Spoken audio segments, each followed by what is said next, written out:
Town of South Windsor Planning and Zoning Commission. And I just remind everybody, please silence your cell phones. We have two of our regular commissioners absent, so Commissioner Barossi is going to sit for Commissioner Cavanero, and Commissioner Kapchunas is going to sit for Commissioner Bernstein. I think you actually have three of your regular commissioners missing. Who's missing? Oh, Mike. So, all right, so all of our alternates, Commissioner Baganski is going to sit for Commissioner Willett. And we do have a quorum, actually. Yeah. All right. So now we'll stand for the Pledge of Allegiance. I pledge allegiance to the flag of the United States of America and to the republic for which it stands, one nation, under God, indivisible, with liberty and justice for all. So, actually, our agenda is needed a correction. The minutes that we have to approve are the minutes for November 12th, 2024. So if we have a consensus to change the agenda on that item, we can then go ahead. Are there any comments on the minutes? I thought they were fine myself. Look good. Okay. By consensus, we'll approve the minutes. Moving on, then we have public participation. Is there anyone who would like to speak on an issue that is not on the agenda? First item? Yes. Oh, okay. There's no public participation, so I guess we'll, Let's get going, Pete. we'll keep open application All right. 2242P. 30 all seconds the or distribution. Hold on, You got it. Pete, you see this? Yeah. Clock is right. What does that mean? What does that mean? Hourglass, buddy. I like your way of Don't thinking. make it difficult, okay? Don't give Peter a hard time, Oh, God, Oh, he loves to do that. I love it. I often return for even if he's earned it. He hears it a lot of times. Some can't be repeated. Okay, now, for the record, Peter Denali, President and CEO of Design Professionals Inc., with offices now at 58H Connecticut Avenue, just relocated a couple months ago, right here in South Windsor. We've been retained by Aldi Inc. of Batavia, Illinois, and also AM King Construction Company, the contractor of Charlotte, and they've been the contractor since day one, back in 2007. To again provide land surveying, civil engineering, planning, and landscape architectural services. Design services for the expansion of the Aldi Distribution Center at 265 Rice Street. In the industrial zone, and just about everything around it's industrial as well. There's a little corner, the northeast corner which is residential, so we don't have a buffer around it for your edification. Tonight's application is for site plan modification of the original plan as modified by the commission on several occasions, and we've been involved in the project since 2007 in all phases. With me tonight, DPI staff are Daniel Jamison, the front row, second one in from your left. He's Director of Engineering at DPI. Also, we have Barbara Schmidt, who's in the back on the right. She's a project manager with us, and also Daniel's a licensed professional engineer, and Barbara is a licensed, Connecticut licensed landscape architect from our studio design department. And also Kwesi Cousins is in the back. She was project engineer on this. She's a recent addition to our staff, and she's here mostly to observe tonight, right, Kwesi? Yeah. And also joining us tonight is Sam Schweinsberg, front right. He just flew in from Charlotte. And also, he's a project manager for AM King Construction Company, and Eric Omet, first one on the left next to Daniel. He's Director of Operations at Aldi's South Windsor facility. And he's been Director of Operations there, so he knows all about how it operates since its inception, since the facility opened in 2008. From a historical perspective, in 2007, the Planning and Zoning Commission approved the facility's initial building. It had 468,595 square feet. It's a lot. It was floor area and 104 loading docks on a 106-acre site with 1,860 feet of frontage, Rice Street frontage, and a lot depth of 3,500 feet. It goes all the way back to the Scannick River in the back, where the state owns state parkland. The building, which had roughly a 10.75 acre footprint at the time, included about 11,000, just over 11,000 square feet of office space. That's a regional offices for their geographic area, and 2,650 square foot dispatch office. Both, I believe, are unchanged at this time, as well as 151 employee parking spaces. The building met the highest standards for exterior masonry finishes and design, and all driveway parking and loading dock surfaces are concrete, in accordance with all these international standards, rather than the normal asphalt for surfaces. Suffice it to say, this building is of the highest caliber and was built to last a very, very long time, much longer than typical metal buildings. As part of the approval, my clients were required to reconstruct and widen Rice Street from Sullivan Avenue to their entrance, essentially 1 full mile at the then expense of about $3 million. And the construction was done, site contractor was J&H Slater Construction Company, along with Lloyd Folsom's Folsom Construction Company. They teamed up on that, and then they were selected again to do the roughly 1 mile of Rice Street. So they did the whole thing. Those guys did a terrific job. This was followed in 2016, where parking lot capacity was expanded from 151 spaces to 240 spaces, meet their requirements. The third major Planning and Zoning Commission application was approved in 2017 to accommodate another 170,000 square foot addition to the rear of the building. That's again about a 3.9 acre footprint, to give you an idea of how big that addition was, increasing the building to 638,500 square feet. And the building now has about a 14.66 acre footprint. That's a huge building. And to my knowledge, it's the largest building in the community. Parking was unchanged at that time. Truck parking then totaled 234 spaces, including the 104 truck dock spaces. And the last significant application in 2018, some 6 years ago, increased employee parking from 240 spaces to 403, and that includes 46 reserved spaces, while truck spaces and loading docks remained unchanged. So tonight we're addressing the fifth major change related to this important Aldi facility, which now serves 107 Aldi grocery stores. That's a huge number, covering all of New England and Long Island. That's a market area for this facility, all of New York City, and parts of the lower Hudson River Valley in New York.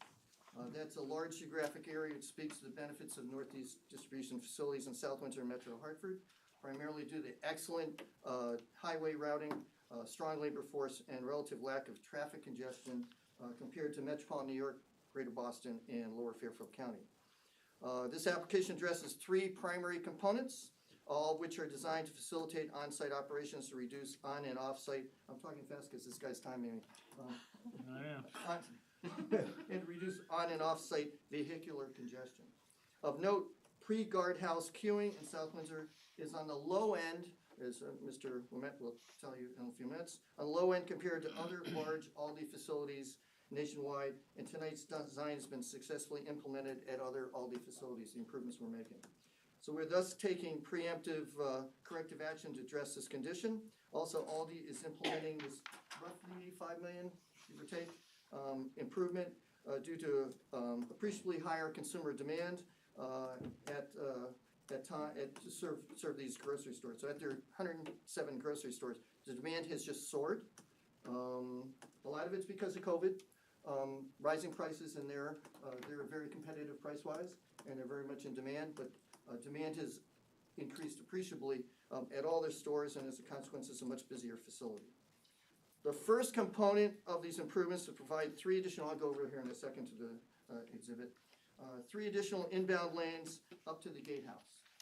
There are two additional, so we have one queuing lane essentially, and that serves the employee parking and also serves trucks entering the site.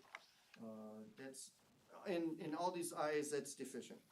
So there are two additional queuing lanes and one new bypass lane for employee access to parking space, so they can just go right up to the employee parking area without being obstructed. This will greatly accommodate a greater number of trucks entering the site and significantly reduce the time it will take to process them on and into the facility. Truck queuing will now handle 21 trucks prior to the gatehouse. It's formal, we're being conservative. You probably squeeze more in there, but given full-size trucks, WB67s and the like, you can easily handle, we believe, 21 trucks prior to the gatehouse, which is at the very end of the queue lanes, which is a major increase. All queued trucks will be processed sequentially to avoid unnecessarily delays. So truck comes in, even if they're a little bit out of order from when they're supposed to be there, they're taken right in, they're processed, taken right in, and they can park on site. There are no delays in any truck regardless of the order they come into the queue lanes on the entrance drive. The second component is to add another 125 employee parking space on the west side of the office building, it's the north side, adjacent to that huge forest. This will be more, which is in the industrial zone. This will be more than adequate for peak periods, especially shift changes. Our client will also be adding 24 reserve space for a net gain of 149 passenger car spaces. The distribution center will thus have 551 standard spaces, of which 481 will be operational and 70 will be in reserve. The third component is the addition of a new truck and trailer parking area on the east side of the building between the truck court and the large landscape berm, which already has mature plant materials. Again, it's dating back to 2007, 2008 before it opened. This will have 45 new truck spaces and 40 new trailer spaces. Truck spaces will increase from 234 to a net of 273. That's 45 new truck spaces and 6 will be deleted because of truck movements. Trailer spaces will permanently increase by 40. Of note, and in anticipation of their annual peak volume period, which is right now, Thanksgiving is by far the greatest demand for grocery store chains, especially Aldi, and their second happens to be typically Christmas. But this is their highest volume period, so if you ever going to have a problem breakdown in their operations, it would be now. And so in anticipation of that, they wanted to make sure they have plenty of volume, so they created in the back, far back, back by the detention basin, behind the latest addition, 43 temporary parking spaces. The commission approved that as a change order recently. Thank you for town staff, Michelle and others. And that got up and operational before the peak period for Thanksgiving. So Eric and his staff were able to move all the trucks as soon as they were emptied, can move those 43 of them trailers back to the rear and out of the way, so they can facilitate a smooth operation. So of note, also that this has served them well during the Thanksgiving period, and it allowed for congestion-free operations. These 43 temporary spaces will be removed, permanently removed, as soon as the permanent improvements that we're talking about now have been installed. It's a 45 truck parking spaces, 40 trailer spaces, and also the queuing and the employee parking. So we think that will be well on its way. So let me just go over to the board, if I may. Yeah, maybe we can use a mouse, see if I can get this to work. Okay, so as you can see in the bottom right, that's where the existing entrance drive is with only one lane. And it goes all the way up to right about in here where there's a guardhouse. And that guardhouse is where they have multiple staff members at all times, 24/7, 365, is what Eric has told me. And so trucks come in here and cars presently, but they'll be changed. So the trucks come in and they're immediately processed and brought into the site. They're not denied access if they're supposed to be at the Aldi site, even if they're early. They're not denied access. So those come in, and with the 2 additional queuing lanes, we're essentially more than doubling the total number. Yeah. Guys, quick question, when you said right now, they're not denied access, or in the future they won't? We'll have Eric address that. Okay, I'm just trying to follow. Yep. So at this present time, they're not denied access, my understanding. Okay. But he can address that more fully. He knows the operation. So we're in one existing lane, queuing lane, and a second and third. There's a big facility, as I mentioned, almost 15 acres footprint, the building.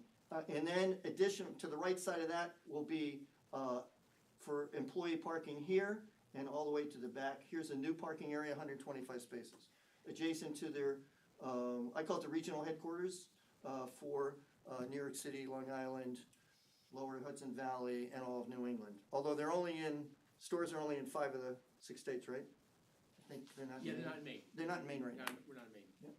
Son spent a lot of time up there. There's a lot of people in southern Maine, but okay. So, and then we have over here, so as you go through the gate here, you come down, you'll be able to go into this new truck parking area, truck court, and it'll be 45 truck parking spaces here, and opposite that, 40 trailer spaces, and Daniel will address the dimensional requirements of that, how much you can handle.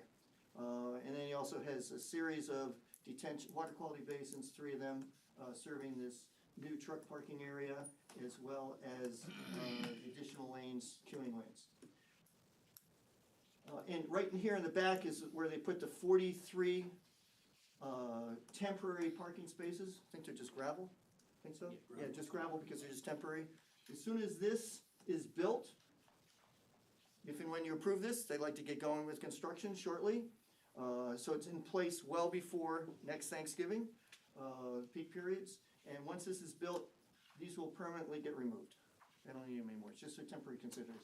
And all of their pavement, the access drive, parking areas, truck courts, loading dock areas, all that stuff, all of it is concrete, which is unusual to have that in New England with the frost heave action, all that stuff. So it's very difficult to design all that, but it's been very successful. And the Albrechts, Yeah. Mr. Albrecht, who founded Aldi in Germany, had very high standards. Have you ever been to buildings in Germany? They're all masonry and stuff like that. Don't do too many wood frame buildings. And so it's masonry building and it's all concrete for longer duration. You know, parking lot asphalt might last 20, 30, 40 years. Concrete should last a lot longer. They want to go for the longer haul, so they've got that. So next up, just like to introduce you Daniel Jamison again, our Director of Engineering. I'd like to go through some of the engineering aspects of the plan. Dan? Sign in here real quick.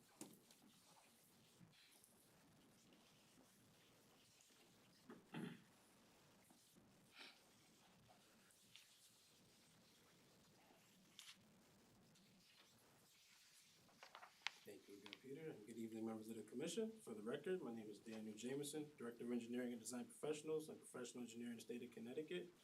And, yeah, just to talk about the plan, I'm gonna zoom on to our next, scroll to our next exhibit here. We kind of zoom into some of the site improvements we're doing. As Peter mentioned, Aldi and AM King are looking to construct a truck parking court, 2 lanes and Excuse me, 125. Dan, when you go to a new drawing, will you tell us what drawing it is? So we can follow along on it. These sheets are the site plan drawings, so you can look at the SP sheets, I believe they are The SP1. SP1. cover sheet. Pretty much. The overall site plan, you kind of Thank you. see it too. This one is SB1. SP1 is sheet. Let's see what number it is. The left side. Sheet 5 of 15, so you can go to that sheet. Alright, so that's what this sheet is, just colored in for the rendering. But essentially, as Peter said, we got those 3 areas that we're proposing. The queue lane spaces are proposed at 78 feet wide by 15 feet wide to allow enough space for a full truck to fit within this space. Normally, a truck is 75 feet from end to end. So that'll allow for some space in the front and the back to allow some separation to the next truck queued on behind it. We will be striping these spaces to delineate where the queue spaces are. And also the bypass lane that will allow for those 21 trucks to queue and still allow access to the car parking area for the employees to traverse around the queue trucks if that condition would occur. The truck parking court, we have 53-foot long trailer parking spaces that would be 12 feet wide. You have a 78-foot wide travel lane in between the trailer parking spaces and the truck parking spaces on the south side, or planned south, it's actually actual west side of the truck parking court. Those spaces will be 70 feet wide or long to allow for trucks to park with a little bit of overhang into the grass area behind it. For the standard parking spaces, we are going the standard car parking area. That'll be 125 spaces, and we are proposing 4 new accessible spaces within that 125 to bring the total amount of accessible spaces on site to 12 accessible spaces. Yes, sir. Today, the trucks and the employees both use the same single lane That is correct. for in and out, That's okay. correct. That is correct. And as a point of clarification, I think Peter kind of pointed to this area as where the guard shack is. The guard shack is actually up here. So right now, the trucks would have this space, and some of these spaces that we are calling to be delineated as new queue spaces are currently available for queuing. But as Peter mentioned, Eric will be here to talk about those on-site conditions shortly. But the total disturbance for the proposed improvements is estimated to be around 8.2 acres. No disturbance is proposed within the upland review areas or wetlands. So with that, we appeared in front of the Wetland Commission last week on the Wednesday's meeting, November 20th, and we received approval from them. But with the expectation that the total site disturbance will exceed 5 acres, we will be pursuing a CTDEP general permit for discharge of stormwater and dewatering wastewaters for construction activities prior to the start of construction.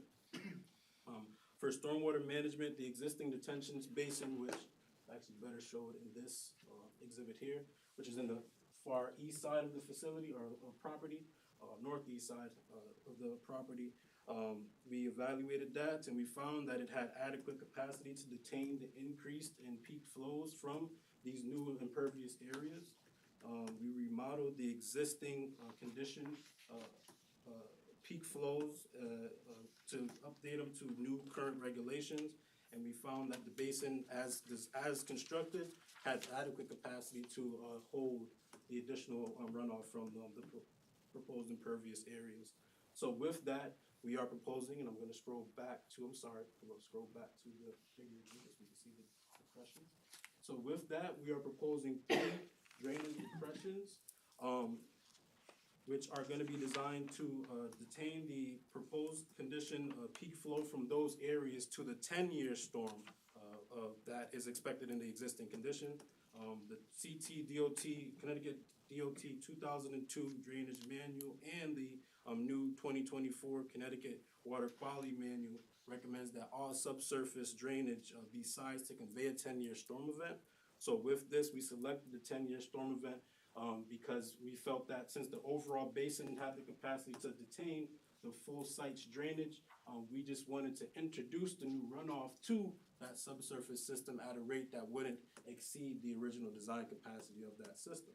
So with that, we sized these depressions, all 3 of the depressions that you see here in cyan blue, to detain just the 10-year storm, and all other larger storm events would, it'll spill over into the pavement areas and make its way to the water quality basin just as it would in existing conditions.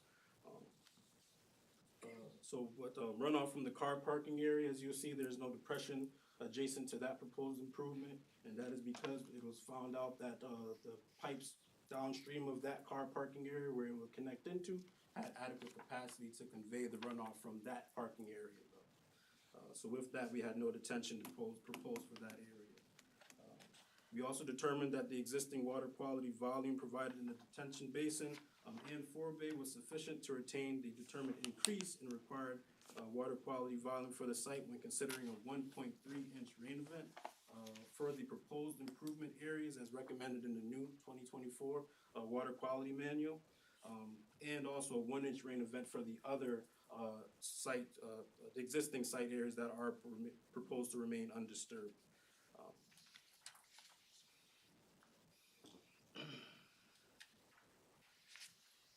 Sorry, got an extra page there, okay.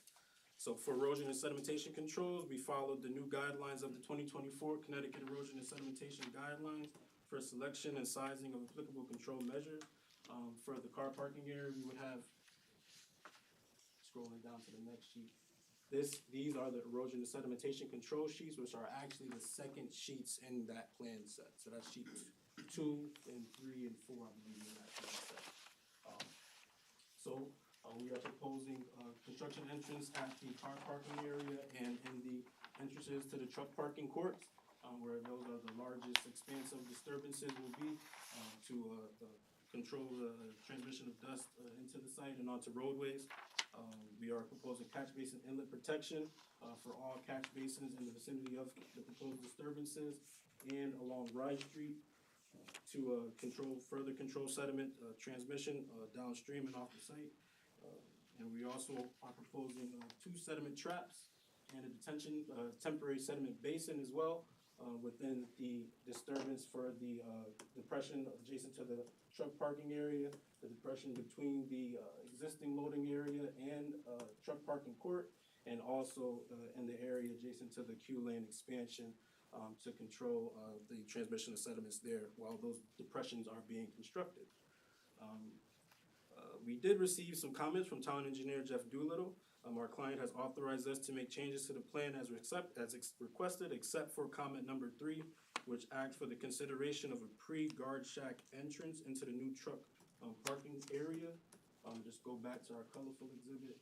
It was in this area here, was the request for the pre-guard shack, with the guard shack being in this location, a pre-guard shack a driveway entrance. We considered this change, but our client prefers not to make this change due to security reasons and federal regulations around food distribution facilities that require all trucks entering the facility to check in prior to entering the site. So Eric will definitely be here to talk more about that later in the presentation. The proposed improvements will, though, allow for more space on site to allow these trucks to have space to park as they arrive to the site. As Peter mentioned, the guard shack is manned 24 hours a day, 7 days a week, so trucks are always allowed to enter the site as they arrive to the facility. And there was another comment about the ability of this existing yard drain that we're calling to be converted to a manhole to accept the connections of the new drainage depressions that we're proposing. We did conduct a site visit to review the integrity of the structure and found that it is actually a 4-inch diameter concrete yard drain, so it's like a manhole structure that appeared to be in great condition. And so with that, we do not anticipate any issues with the proposed connection to this existing yard drain. So, thank you, members of the commission.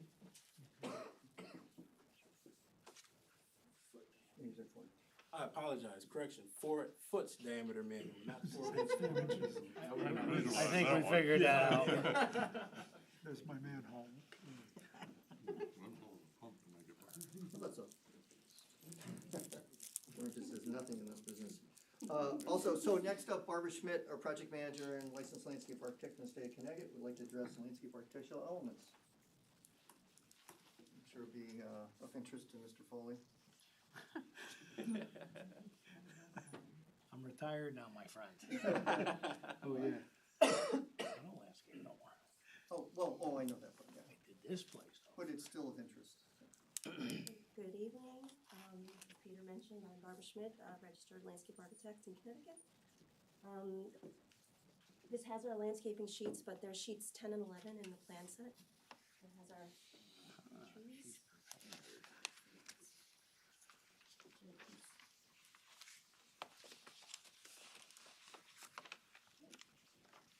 We have new landscaping being proposed along the modified entrance and the new car parking lot over on the north of the property.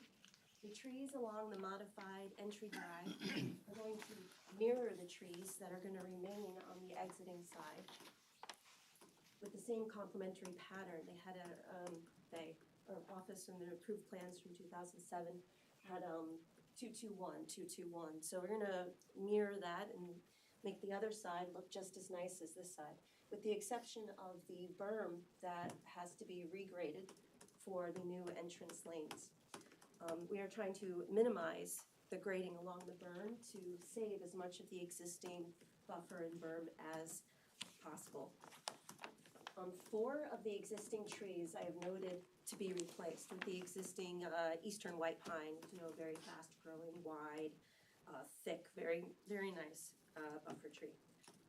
The rest are proposed to be deciduous ornamental. The rest of the ones that are getting damaged are going to be replaced with ornamental trees that were also previously approved in the 2007 plan. I think some of them might still be there, but the rest would be in this area that is going to be, destroyed.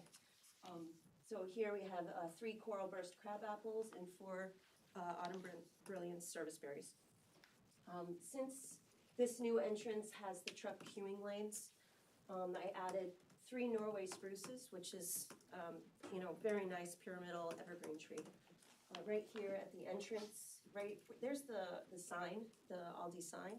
So we're right behind it, so it'll be a nice screening of the queue lanes from Rye Street. And then to the new car parking lot, 125 spaces. That colored area right at the top, let's see, is That is the 100-foot wetland upland review area. So, this rendering also has our grading on it too. So you can see that we're not disturbing, in the upland review area or any of the existing woods line that is currently there. The trees in the new car parking lot will also reference the same tree selections of the previously approved lot. So that lot down there, which is on the other side of the part of the building that sticks out, it will have the same mix of parking lot trees, which is autumn blaze maple and sunburst honey locust, which is, a large tree, but in parking lots, it stays medium size. That's a thornless and podless tree variety. In addition to the trees, these, they have these colored in areas. These two center islands are gonna have ground covers all at the bottom. It's a diverse mixture of native ground covers. And anyway, that's great. We also have 3 new detention basins on the site, here, and here. And they have the same seating mix referenced in the plans. The slopes will have a wildlife seed mix by Ernst Seeds that always does great wetland seed mixes. They adjust their formulas every season to what is appropriate. And the basin bottoms have a mix of grasses and clovers. Clover, just one clover and a mix of grasses. And that being said, that is all I have for landscape. Peter? Yeah, thank you. And Barb will be available, as with everyone else who's doing presentation, for any questions you may have, or comments. Next up, we have Eric Wimett. Again, he's, as I mentioned earlier, he's been for the last, since 2008, he's been the Director of Operations at the South Windsor facility, the 100-acre site. And he also informed me that many complaints, maybe you can elaborate on that, to the police regarding truck matters on Rice Street are not associated with the Aldi facility. But your experience, whatever's happened, you know about it, so if you could elaborate. Thank you. Yeah, so I'm Eric Wemett with Aldi for 25 years. Run 2 DCs for them, one out of Pittsburgh, Pennsylvania. Been up here since 2008. Technical titles director of warehouse operations. Before that capacity, I was in the store side of the business as a district manager. So I've been with Aldi since 1999 and have seen a lot of different changes. So there's been various, I would say, concerns on Rice Street attributed to Aldi back up onto the Rice Street, which is transparent, and that's a problem with our DC. There are times, though, sometimes maybe past my facility where trucks may or may not be in the wrong part of town. They could be ours. I wouldn't say ours. They could be inbound. They wouldn't be outbound Aldi trucks. However, there's been times where I've gotten calls from the police where I'll go down and drive down and actually knock on the doors, talk to the drivers to see if they're from my facility. I've not yet, since I've had that call outside of a Rice Street backup, which legitimately is Aldi, when I've gone and checked on other truck drivers in other parts of the state, or I should say in the town, and found that they were coming to Aldi or leaving Aldi for that matter. But I've been searching to get this project approved for years. I've needed it for years. Our facility, when we opened up, had roughly 25 stores. I have 107 stores. We picked up all of New York City. New York City's volume is excessive. I get 157 trucks a night in, ship out 150. I took the facility from a 1-shift operation to a 2-shift operation. When we had issues initially with the Rice Street backup, there was a lot of things we've done organically on site from an operational standpoint to correct that and remedy it. So first things first was elimination of storage trailers. I've worked with Strong's and other community members to purchase land at their facility to park storage, to remove trailers off our site, to increase the flexibility of the inbound traffic that we can better manage. I was the first facility in the U.S. domestic footprint to actually get approved for what is called second shift receiving. Every Aldi DC only does it singularly on third shift. I actually opened up a window that has been in South Windsor now for 2 years, where I start receiving trucks at 3 p.m. up to 11 p.m. That's second shift receiving. Third shift starts at 11 p.m. and ends usually around 5. Last truck jumping off site last night at 3:59. I think the biggest challenge for us is the queuing on the way into the facility can only house about 6 trailers. And the windows of our receiving is heavily regulated internationally by our parent company. I can attest, like, every operational challenge on site's been addressed, given the scope of the project, the costs involved. I can assure you my company would have much rather eliminated me if I was the problem versus investing all the dollars to fix this site. And I say that not in jest, having worked with them for 25 years, so not the, I love my company, but it's like a marriage, sometimes it's like, it's a tough thing, but, no, I felt badly, I've spoken to a lot of different police officers, and, since the last time I've spoken with, I believe, Officer David Johnson, that's the one I've Just spoken. Walden. Yeah, that's another gentleman, there's a, yeah, Yep. yeah, there's two different gentlemen, I believe, unless I have the name wrong. One of the reasons, it's hard to see here, but if you could go to, like, maybe the, thank you. Overall, scroll up, yep. So, this section of the existing footprint right here, all these trailers are here. They get moved to the back of the facility into the night. What it allows is all the truck drivers coming in off the road, we're able to easily just put them right into those lanes. I have my team, my entire executive team, since the last call, I made it very clear, under no circumstances can I get a call from the police. They get a picture every night from the terminal, right here, which shows that that lane's clear. I get a text usually around 7, so we don't have any issues. That's only gonna be a temporary stopgap, it's not the permanent solution, it's only gonna stop this issue temporarily, maybe for another 3 to 4 months, and then we could be right back into the backup. I can assure you, we do receive every single truck that comes on site. Granted, you may bump into somebody who says we kicked them off site, I can tell you that is not the case. All this information, anything that's coming into the site is tracked by our corporate partners. Anybody we kick off site, if that happens, somebody goes rogue, we hear about it. So I also get a report daily that shows we're tracking how many people that show up without appointments.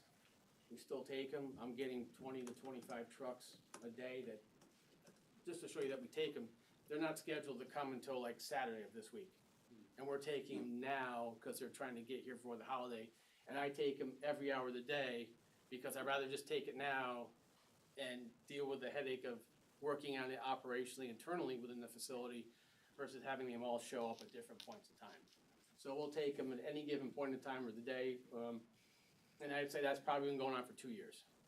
I mean, prior to that, maybe people were kicked off site, that could have happened, not by my direction. We're, all these very crucial and concerned about ensuring that the truck drivers have a good experience on site. They want to be the truck driver and the dedicated carrier of choice. And when we reject businesses, it hurts our supplier relationships and prevents drivers from wanting to come on site. So I can answer any operational concerns or questions you have about the facility. I'm not the guy to answer anything about structurally, just because I have zero skill set there. But you're honest. This is first planning and zoning commission meeting. Yeah, Don't I recall, know. huh? Yeah, I know. So, just if you could just, address the question of, why it is that we can't take a left-hand turn immediately into it. Daniel alluded to the fact that it's a security issue, federal government, could you just elaborate on that, please? Yeah, so, like, I'm sure you're aware, but heavily regulated by a lot of different federal entities, EPA, OSHA, and then other things with state consumer protection. And then more importantly, the ones that kind of fall on the radar, Department of Homeland Security. We fall under the 9/11 Act for terrorist guidelines, so the food sources can't be tainted. And if we have a breach, I won't say breach, but if we had somehow here some entrance into this lane where they don't go past the guard shack and somehow get in here, that's a massive violation. Yeah, could we manage it? Sure, but the risk is astronomical if we slip to the community, and it would be heavily regulated. It's a problem for me. So we prefer to avoid doing that because the risk. I mean, one small mistake over 365 days, 24, there will be a mistake made. Human nature. And if that 99.9% of the time is great and that 0.1% is not, that's a big threat to the community we'd like to avoid, if that makes sense, so. Got 1,000 people on site that I'm responsible for, of which 300 are third parties, 750 are mine, probably have another 250 coming on board by the end of next year. Yes? Where you're proposing to put the new parking lot for the trucks, what's currently there? Right here? Yeah. Green space. So just grass, Just it's no, grass. it's not trees and No, elms or it's- anything? There's Okay, not, just there's not a flat. tree, and it's Perfect. actually all mowable, Good, like flat, as flat as this room right here. perfect, good, Yep. thank you.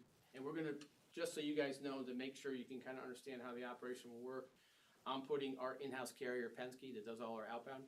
They're going in this new lot, along with any residual storage trailers we have. The rest of this yard is sequentially numbered and will be sequentially numbered, all these trucking spaces, so when the drivers come in, go to spot 1, go to spot 46, go to spot 107.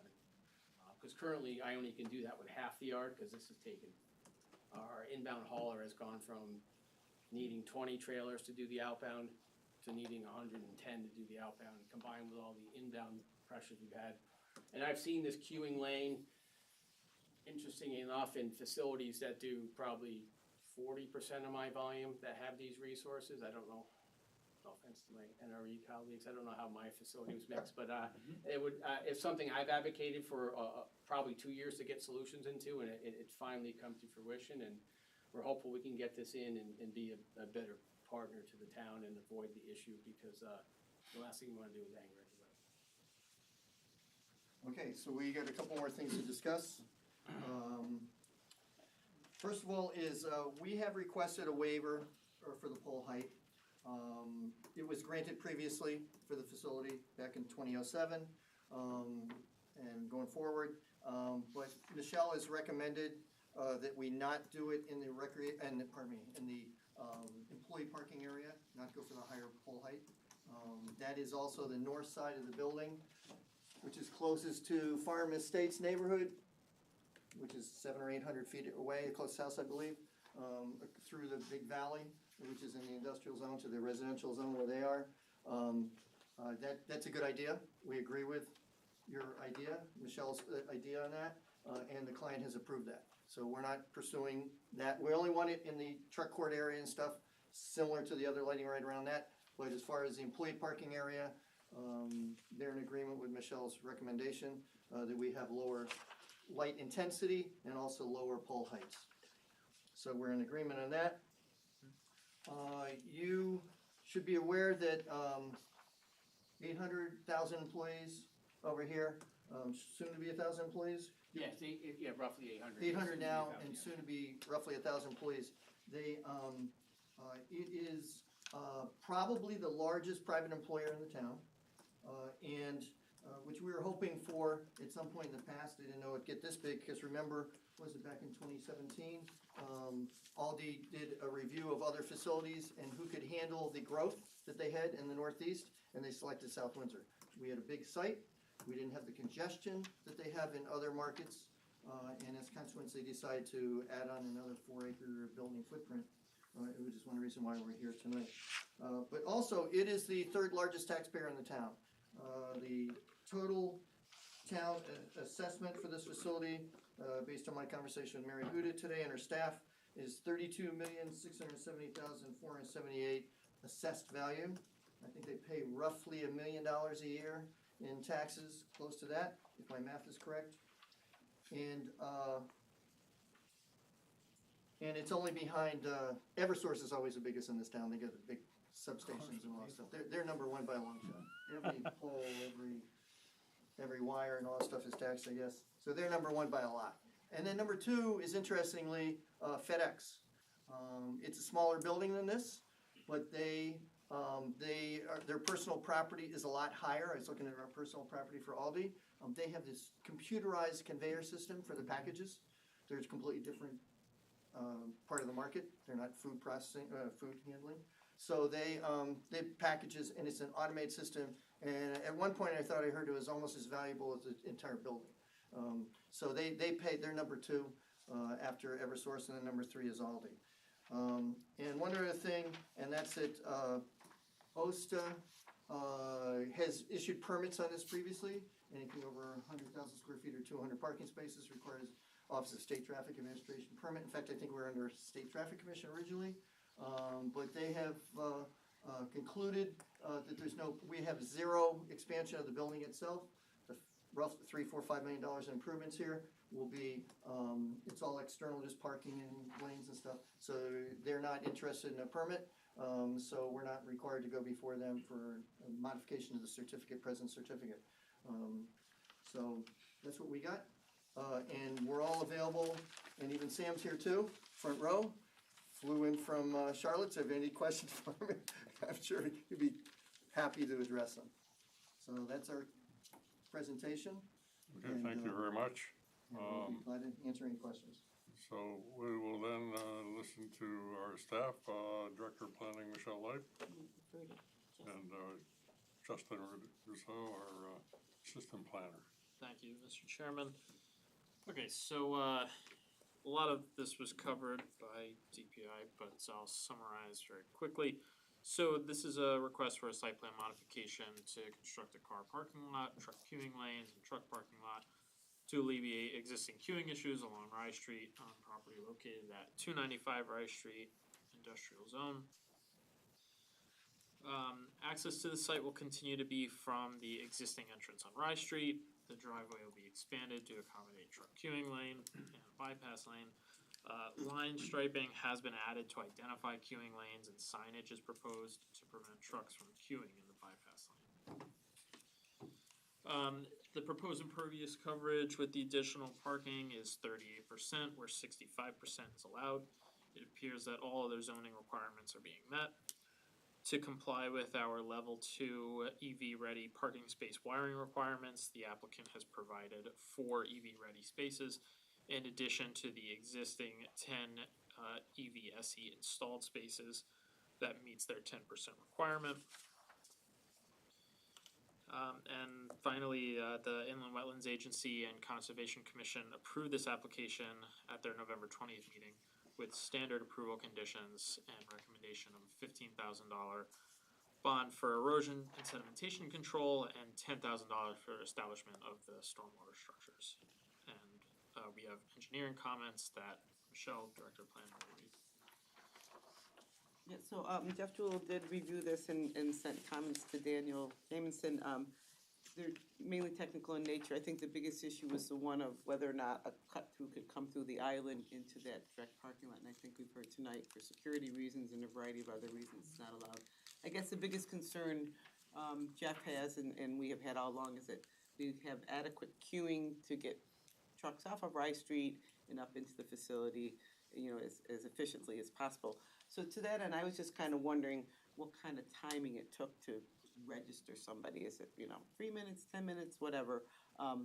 Just kind of as a point of interest.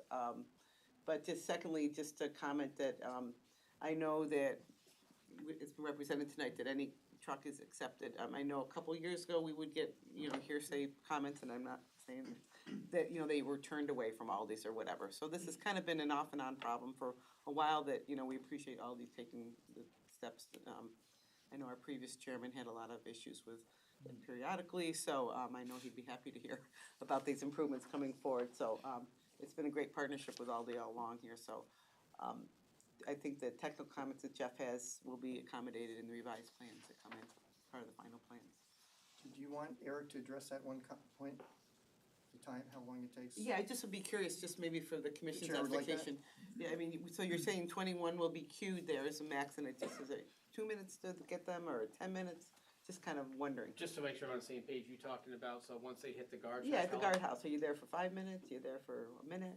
So, the Or does it- very difficult question to answer. Okay. And the reason why it's a difficult question to answer is we're dealing with over-the-road truck drivers who, sometimes there's significant language barriers there, and it's a language that may not be very common in our area, and that can stall a person potentially in full transparency. That is not the norm, that is the outlier, so that would be an excessive case, I would say. Most people come in, they show their paperwork, they get a door assigned to them, or currently in the future it would be a parking spot with a door that they would go to. I would say 5 minutes max is probably the average from the time they get out of their truck, get into the guard shack, get approved, walk back into the truck, take off. There is a bathroom over there that they could use that may create a small delay, but that's probably the average. But to give you one standard time, it's very difficult, but. So your feeling is with the 21 queuing lanes, Yeah. you should be able to manage pretty much what you would anticipate coming at any given time? 100%, yeah, Yeah. 100% Okay. for. I think that, you know, and that's a concern that we're hoping to address, so. It would be first come, first served basis, so line up, being Yeah. pretty efficient. Great, thank you. You're welcome. Thank you, Eric. Yep.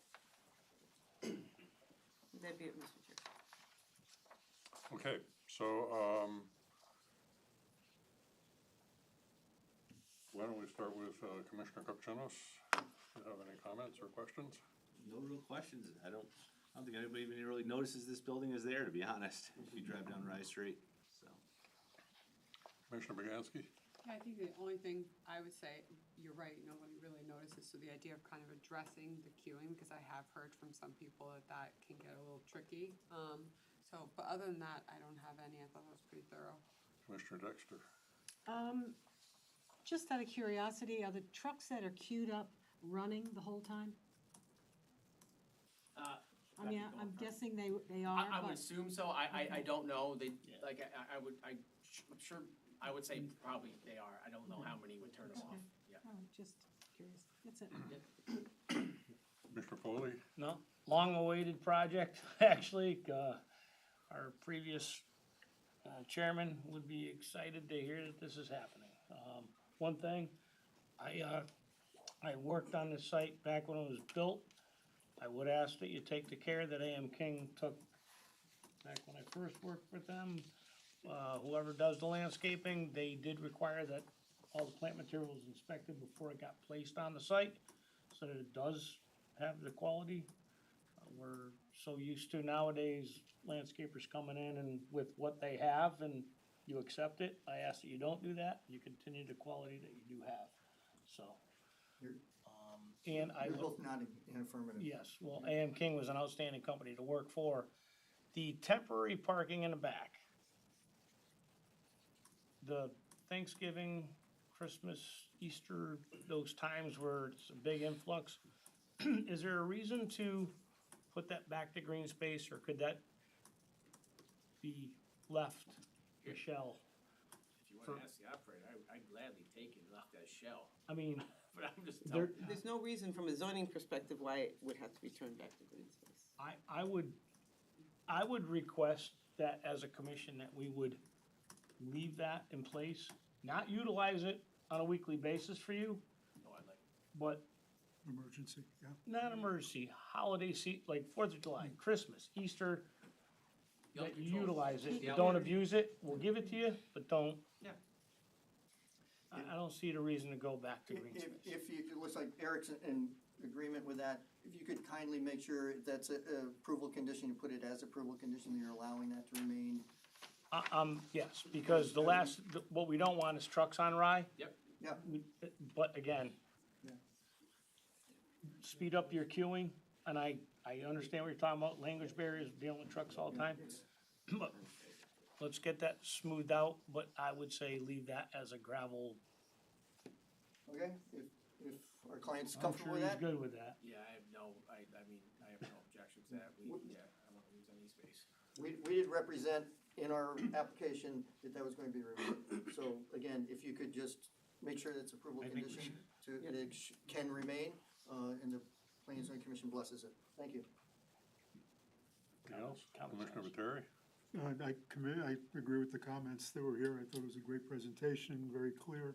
I think it's a necessary thing and makes a lot of sense, so I'm good. And Commissioner Quashie? So with the extra queuing lanes and the signage, who manages, like if some trucker doesn't follow the signage of the queuing and they still, is They there? can't. They can't. Yeah, there's not really too many, yeah, I mean, I guess if something went rogue, the security company would address it immediately. And I also have another company inside the security shack in the event that something call off, whatever's there, it's the unloading company. And they manage that as well, so their contract with us to unload trucks depends on me not getting phone calls on queuing. You got the outliers who wanna queue with everybody else wants us to stay out and wait. So, yeah, they're committed to making sure that, we have no issues on site. Okay, I have, some very small things. We keep talking about this 10-year storm, and I understand that's the design standard. What happens when you get the 11-year storm, Yes, so or the 20-year storm? Well, that's I guess, still built for the 100 so. we have to cut the design off at somewhere because Mother Nature is just gonna keep giving, right? So, I know something will happen, I'm just curious what it is. so yeah, under those conditions, technically there would be some ponding and flooding that would occur, but you know, review of the site grading, the building elevations are elevated as such so that, you know, if water was to pool in these areas, and as we would envision for larger storm events as well, the water would pool and spill into this loading area here and kind of would work its way to get to the basin for its ultimate detention spot. So we cut this design requirement is cut off at 10-year storm for pipe size, just to make sites, you know, feasible to construct and not need huge pipes to size for a big storm event that don't have the biggest probability of occurring, but the, you know, 10-year storm is a 10% chance of occurring every year, so we go for that. Yeah, so we designed it to allow the water entering the subsurface drainage system to operate just as it does today. Okay, yeah, I've just added new gutters to my house, and no more stuff. Okay. It is the engineering design standard with 10 years. Of And course, just like every municipal roadway that's built, 10-year storm. 10-year storm. Yep. You get a 20-year storm, then it gets interesting. So, Michelle, I noticed on the draft motion, we aren't changing the lighting height for the, parking area. Both of them are 30 feet. Well, What- so, you know, that was based on the request, so I think what we would do is we'd only be giving the waiver to the truck parking area and not the, so cross off the second Break part of out that. that part, yeah, Yeah, the second part of it, okay. and we appreciate that. So what happens, I mean, Neighbors will appreciate that. it looks like you've really dealt with the need to not send people away, but I guess every once in a while, someone gets sent away. How do they turn around? Like, if it's twice a year or whatever? If they were to get sent to, If they're rejected. yeah, no, they would just come in and, they would kind of do like a 3-point, they would back into one of these, open spaces, or if not the dock, they would like, you know, if they were gonna get rejected, hey, you can't come in, which we don't do, but hypothetically, if we were. They were coming in and then they were like either back in here and then drive out, or come in this way, back in here and drive out. Okay. That's how they would turn. They can't do it. And before, don't sit down. Do a U-turn, yeah. Correct. So, first of all, we've had a number of discussions about electric vehicle charging. Yes.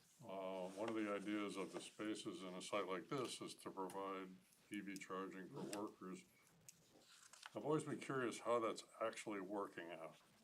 Are people using it, or are they just no. sitting there restricted and nobody's using them? What's going on in the real world?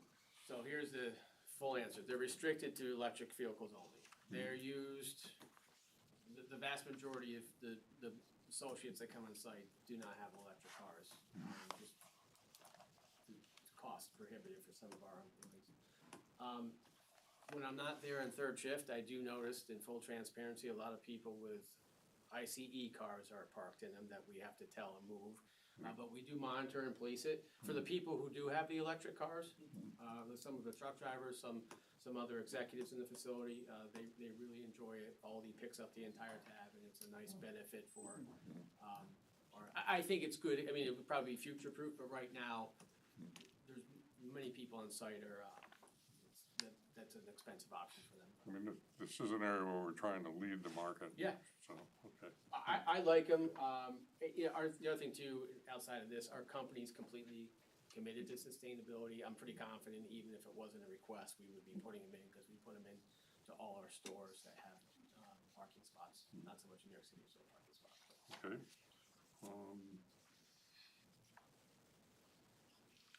Those are all my questions. Anybody else have any other comments or questions? No. Okay. First, I did want to thank you all for dealing with this issue, which is actually pretty serious Yeah. for people in that area. So I appreciate that you come I'm forward. gonna text Bart right now. You may Invite come back. him back to. He'll come back. Yeah, okay. Since this is not a public hearing, you have anything else, Michelle? No, we just, as far as you had a draft motion, we're just modifying the waiver height on number 12.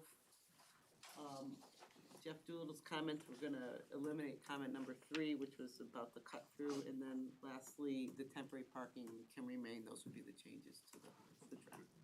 So would someone like to make this motion? Sure, I'll do Okay, it. Commissioner Dexter. I'm gonna, move to approve application 24-42P, Aldi Distribution Facility Parking Expansion. We have several standard approval conditions. There is a condition 3, which is, subject to the conditions of approval of the Inland Wetlands Agency, including bonds in the amount of $15,000 to ensure compliance with the erosion and sediment control measures, and $10,000 to ensure establishment of stormwater system. Then there's a landscape bond in the amount of $20,000, which is required and must be submitted prior to the issuance of a certificate of occupancy if work is not completed. And we move down to number 12. So it's still a waiver, right, to section 633F, but it's been granted just for the trailer parking to be 30 feet in height, and allow for poles in the employee parking area to be 30 feet. No, that's struck. Oh, that's struck, the area, the employee area, sorry. Thought I had it. Number 13, the engineering comments dated 11/22/24 shall be incorporated except for the number 3. Number 14, additional grading information for proposed truck queuing lanes, accessible parking spaces, and new concrete walkways shall be provided on the final plans.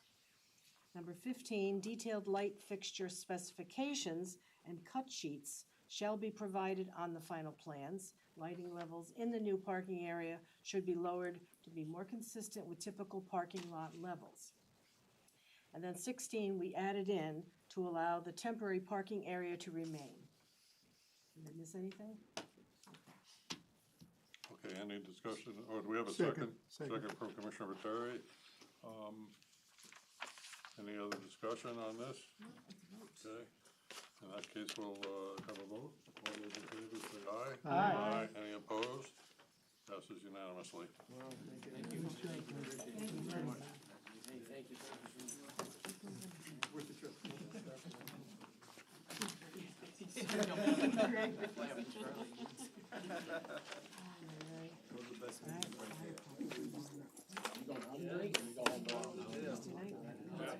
Josh, because I always do fine.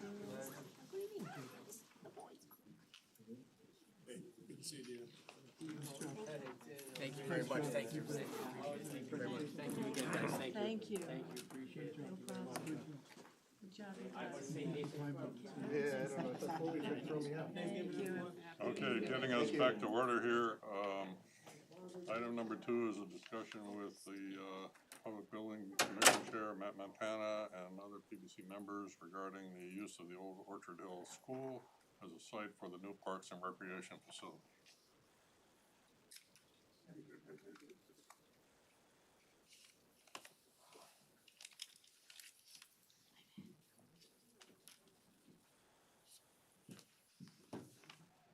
Good evening. My name's Matthew Montana. I'm scrolling through, so it's not quite showing the whole slide, but it's showing most of it. That's good, thank you.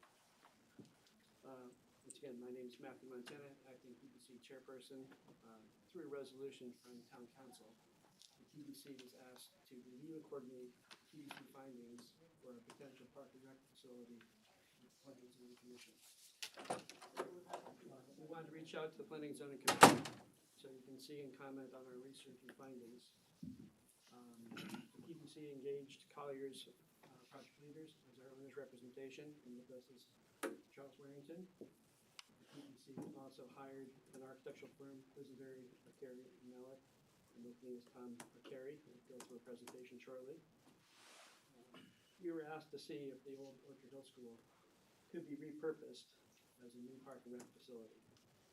Tom and his team worked closely with the Park and Rec Department, provided several designs, and site designs in various phases that would meet their programmatic needs, excuse me. Based upon their findings, the PBC believes the old Orchard Hill School could be an appropriate site for a new park and rec facility. I'll turn it over to Tom or Carrie to show you his preliminary designs of the use of the old Orchard Hill School. Great, thanks. By the way, did you sign in? I will do that right now.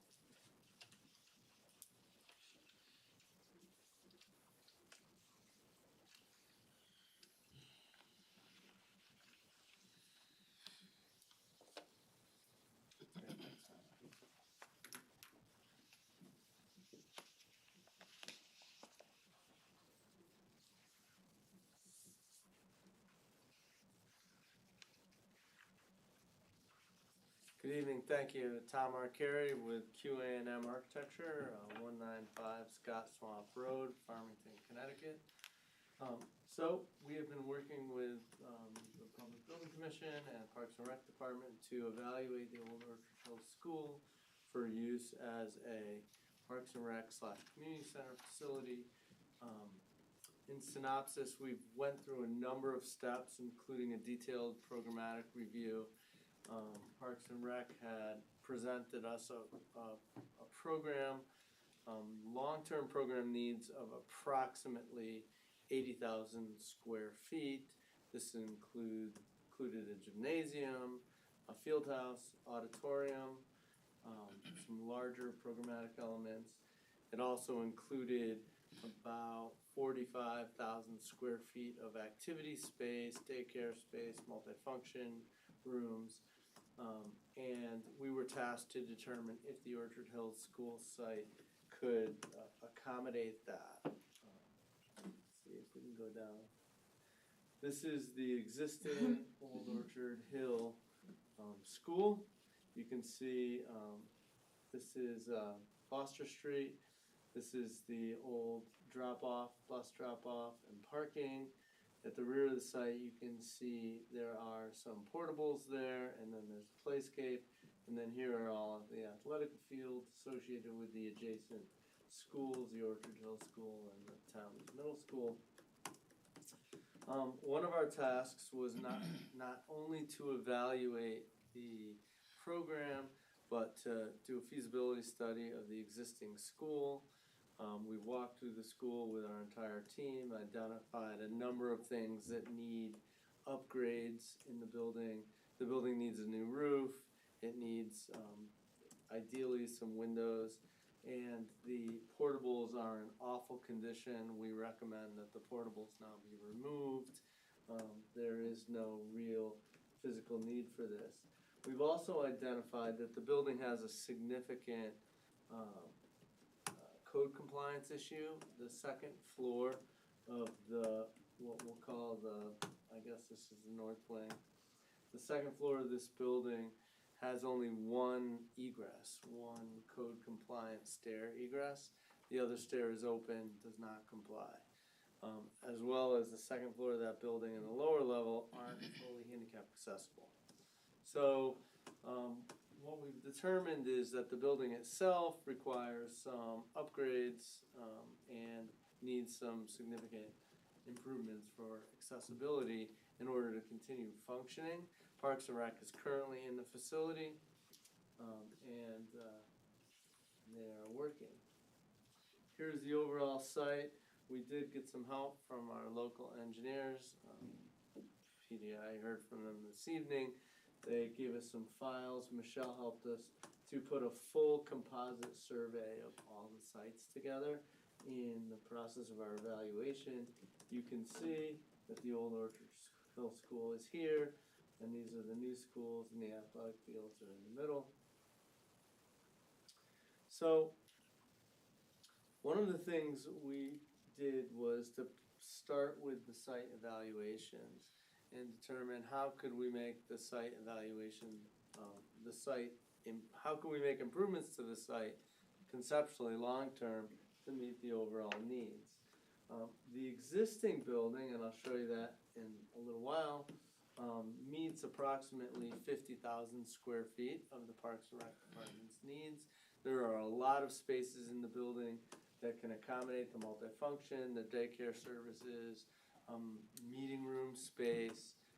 There's a cafeteria, there's a kitchen there. The existing infrastructure lines up almost perfectly with the Parks and Rec activities and programs that they carry out. But the two big elements are a gymnasium or field house, which would have about 13,500 square feet, and an aquatic center or natatorium, which currently is not programmed in the community. What we tried to do is put together a concept. So at first we looked at concepts that would add these elements to the building directly, physically attach them. But because the way the site is configured, and because of the fact that these programmatic elements are large and have a high potential future price tag associated with them, we tried to come up with schemes that made good sense from a functioning standpoint on site, but also from a phasing perspective.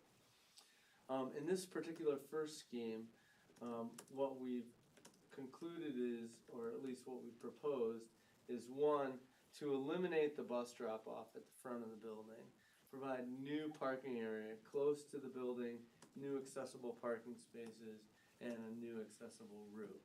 We think that no matter what happens at the site in the first phase, we should accommodate this.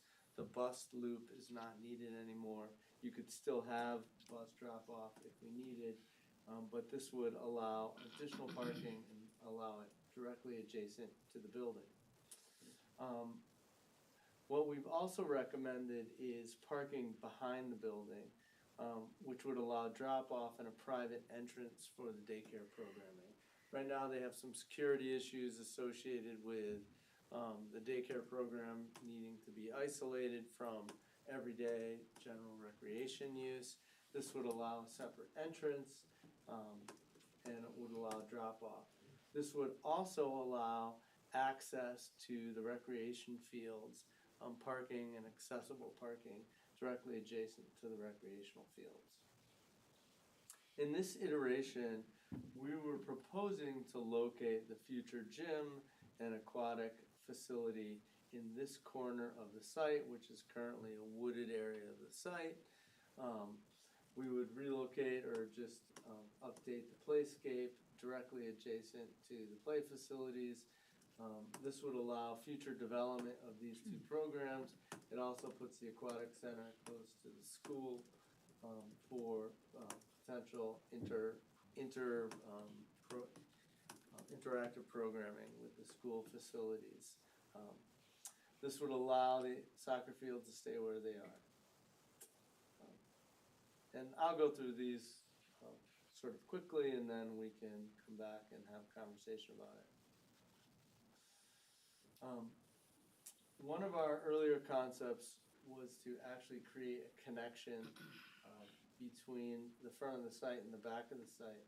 But this field is already fairly tight to the building, and we had some concerns about creating that viaduct. So we removed that and just allowed a pedestrian connection from the front of the site to the back of the site. This configuration is slightly different. It allows the gym and pool to have a common connector. This is slightly modified from the original concept, would require relocation of the playground, would allow us to use the existing site topography to put the pool here because it's a very tall space, and then the gym at the different level, and this would create a connection. This configuration allowed us to put a lot of parking directly adjacent to the play areas.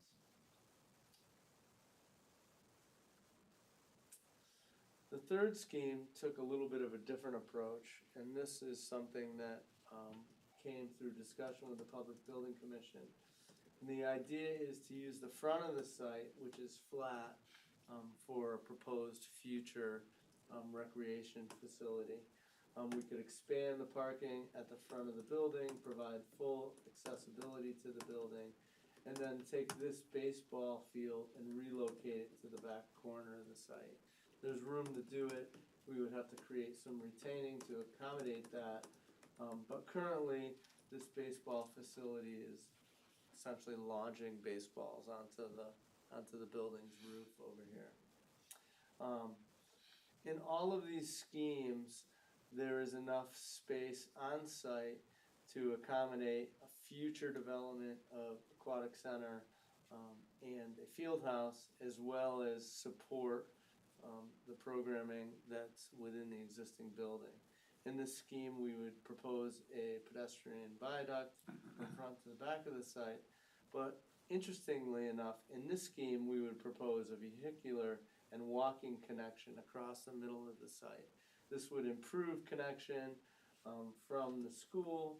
This would allow vehicular access directly adjacent to some of the athletic fields, and that helps with the accessible, handicap accessible access to the fields of Sawyer. All three of these schemes, we believe, demonstrate that the site would accommodate the program requirements in the future for the community. And when we look at the site as a whole, we were charged with establishing the viability of the old Orchard Hill site as a community center. It's our team's professional analysis or recommendation that this site would be a good candidate for a community center. It fits the program, and it is a strong complement to the existing services that are already on the site. Parks and Rec runs their summer camps out of this site. As a part of the project, we are developing, direct connection from classrooms out to the athletic fields, so that summertime programs would now work seamlessly between outdoor and indoor.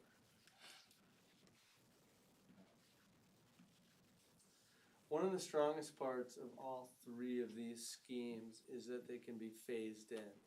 Phase one would be renovation of the existing building, upgrade of the building, and some of the adjacent site improvements. I'll talk a little bit about that. Additionally, the aquatic center or the gymnasium could be phased in either as one whole future phase, or it could be broken into two pieces. One of the reasons we split the building with a connector in this iteration was so that you could create a unique entrance point, and then you could add the two pieces on as funding allowed. These are both, significant investments for the community. So the idea that we could come up with a solution that could be phased in over time made strong fiscal sense for the town of South Windsor. This is the existing building. There's a current connector between the buildings. I'm presuming everybody's been in the building at some point. Currently, Parks and Rec Administration is here. There's a multifunction room here and a kitchen. There are classrooms on the south wing. The north wing, this is the stair that's wide open to the rest of the building. This is not compliant, so it's split level. When you enter the building and you go to the south, there's a stair down half a level and stair up half a level, and it's wide open. Not only from the main entrance and parking is there no accessible route to both floors, the second stair is not compliant. This stair is compliant. And then both levels have a series of classrooms and activity spaces. This is the old gym and auditorium. It's a good space. It's a space that can be repurposed for all sorts of exercise and activity programs. It's just not big enough to accommodate long-term community or the Parks and Rec program with a dedicated space. And that's why ultimately the ideal would be to have a dedicated field house that would be dedicated to, essentially owned by the community and not by the school district. We'll go into that later. And this is the second floor of that building. Again, classrooms, music classroom, and some of these spaces are currently occupied by facilities department for the community. So the proposed concept of that building would be to expand this entry vestibule, remove the center connector, put in a vestibule with a dedicated egress stair and elevator, so now both floors would have full handicap accessibility. That would provide full accessibility to this exercise gym and auditorium. And then the space would be fit out to accommodate their programs with multifunction classrooms, meeting rooms, dance, fitness, exercise spaces, a game room for youth services being directly adjacent to the middle school. Makes great sense for this as youth services programming. The vestibule would hold pre-function spaces and check-in, and then there would be windows into administrative offices. We would secure this wing of the building. Currently, they're using 4 of these classrooms for daycare programming. Our recommendation would be to expand that into the other 4 classrooms, create this as a daycare, childcare center, create dedicated fenced-in play areas that have direct access to those spaces. It makes sense to just continue that programming. This is a big revenue generator for the community, Parks and Recreation. So we think that's something that should be done as soon as possible as part of the phase 1. And then we would create a dedicated entrance on this, what is essentially the east end of this wing, so that drop-off can happen. This can be secured, and this would be the public access of the building. This was an alternate concept, depending on the availability of funds, was just to create a bigger lobby space that could have a cafe space, a little more socialization. Again, it still functions the same way as the other plan, but provide sort of a pre-function space for the facility. The multi-purpose room is a programmatic need that the community center would have, but we would recommend keeping the existing space, reuse the existing space. Ideally, they'd have a little bit bigger space, but we think it makes more sense to repurpose the existing space and the kitchen, at least from a fiscal perspective. And then the second floor of the building would have meeting and activity spaces, arts and crafts rooms, and then some of these classrooms would be opened up so that they could have flexible programming size for the Parks and Rec department. The overall program has been reviewed and approved by Molly and her team and by the Public Building Commission and is considered acceptable. So this is just some loose renderings of what the building would look like. We would propose replacing all the windows, replace the roof, adding some more natural light to the current auditorium multifunction space. You could see that this is conceptual in nature, but the idea would be to create a 2-story lobby space that would have the elevator and the stair. Again, it would be a central meeting space for the building. Here is that rear courtyard between the 2 buildings, and here is where the portables would be removed. And then this is the sort of northeast wing where we would be proposing a new openings for the Parks and Rec classrooms to open out to the recreation field so that camp programming could be supported basically unilaterally. So that's the concept. That's what we've ultimately the refinement iterations have gotten us to this point. We've presented it to the Public Building Commission.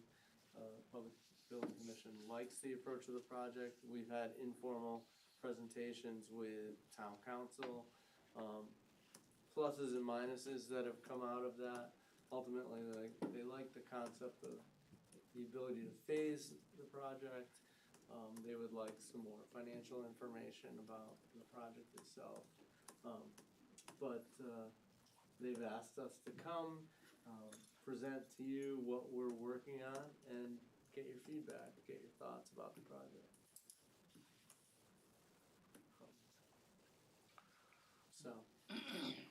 Thank you. Is there any other, part of the presentation? No, I think that's Okay. it. It's pretty loose and, So, this is a work in progress. does staff have any, comments? Okay. Staff doesn't wanna touch it. No, I have lots of questions, but no. Okay. Well, if you have questions, you No, can, no, I'm, Commissioner Kupchinas? No, it's interesting on it. Parking, redoing that is definitely important. My daughter's in preschool there right now, so there's pickup and go time. It's pretty jam packed there, and it's not the safest parking lot to get in and out of either. Is there a reason the kitchen has to be so big in there? I mean, there's no real cafeteria anymore where they're prepping food or anything like that. Could that space be used in some other way, or do you really need a commercial kitchen in there? I know the preschool classes, they don't cook them lunch or anything like that either, so. So that's a great question. And camp is usually, my kids go to camp too there, and it's, there's no food, you pack your own lunch, so. You could argue it'd be downsized. Our position is it's an existing asset that's in fairly good condition. Why not keep it? It would serve, the possible flexibility in the future, that if you wanted to have events there.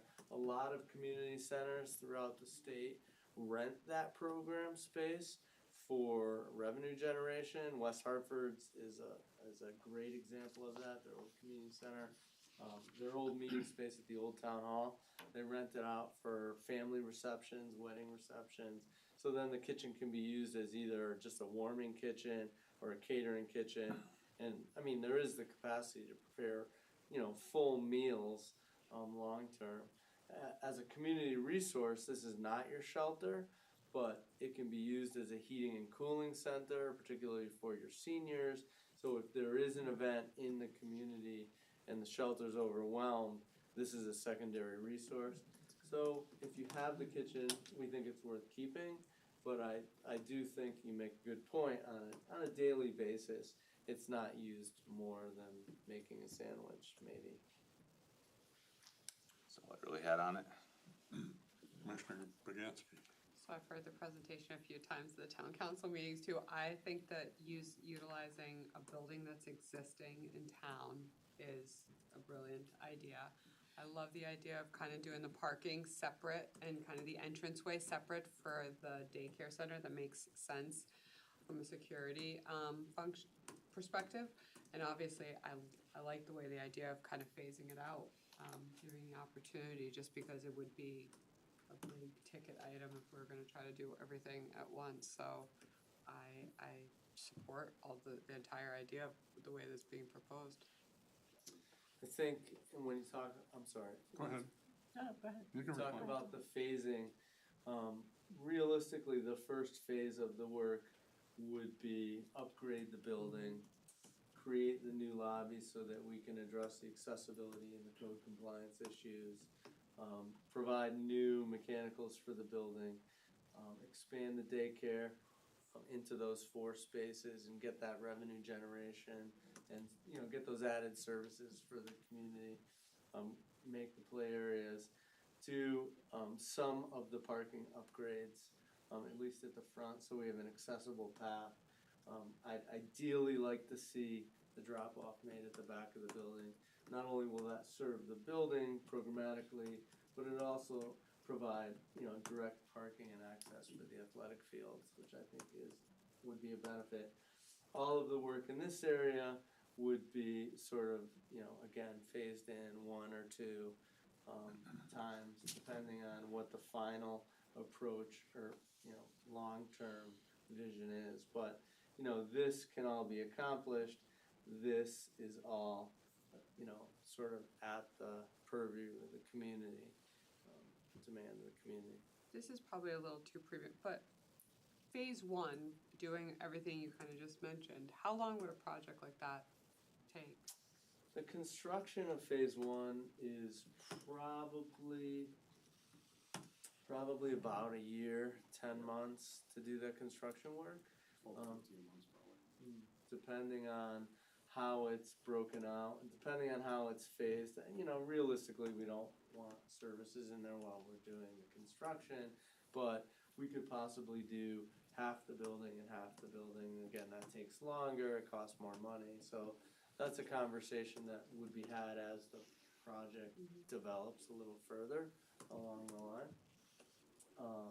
But it's a good point, it's a good question. Depending on how the project is executed, it could take less or more time. Thank you. Commissioner Dexter. I think it's only right to maybe remind this commission that there was a subcommittee established over 2 years ago called Park and Rec Selection Committee, of which I was on, so I'm gonna remind everybody. And their purview was to select a site. And they went through 3 basic sites, Nevers Park, Priest Property, and Old Orchard Hill. And I won't go into the reasons why, but that committee selected Old Orchard Hill as the best site for the new Park and Rec facility. I know this came up at council meetings, you know, why have we decided on this? Because we didn't decide on this, but we have decided on this.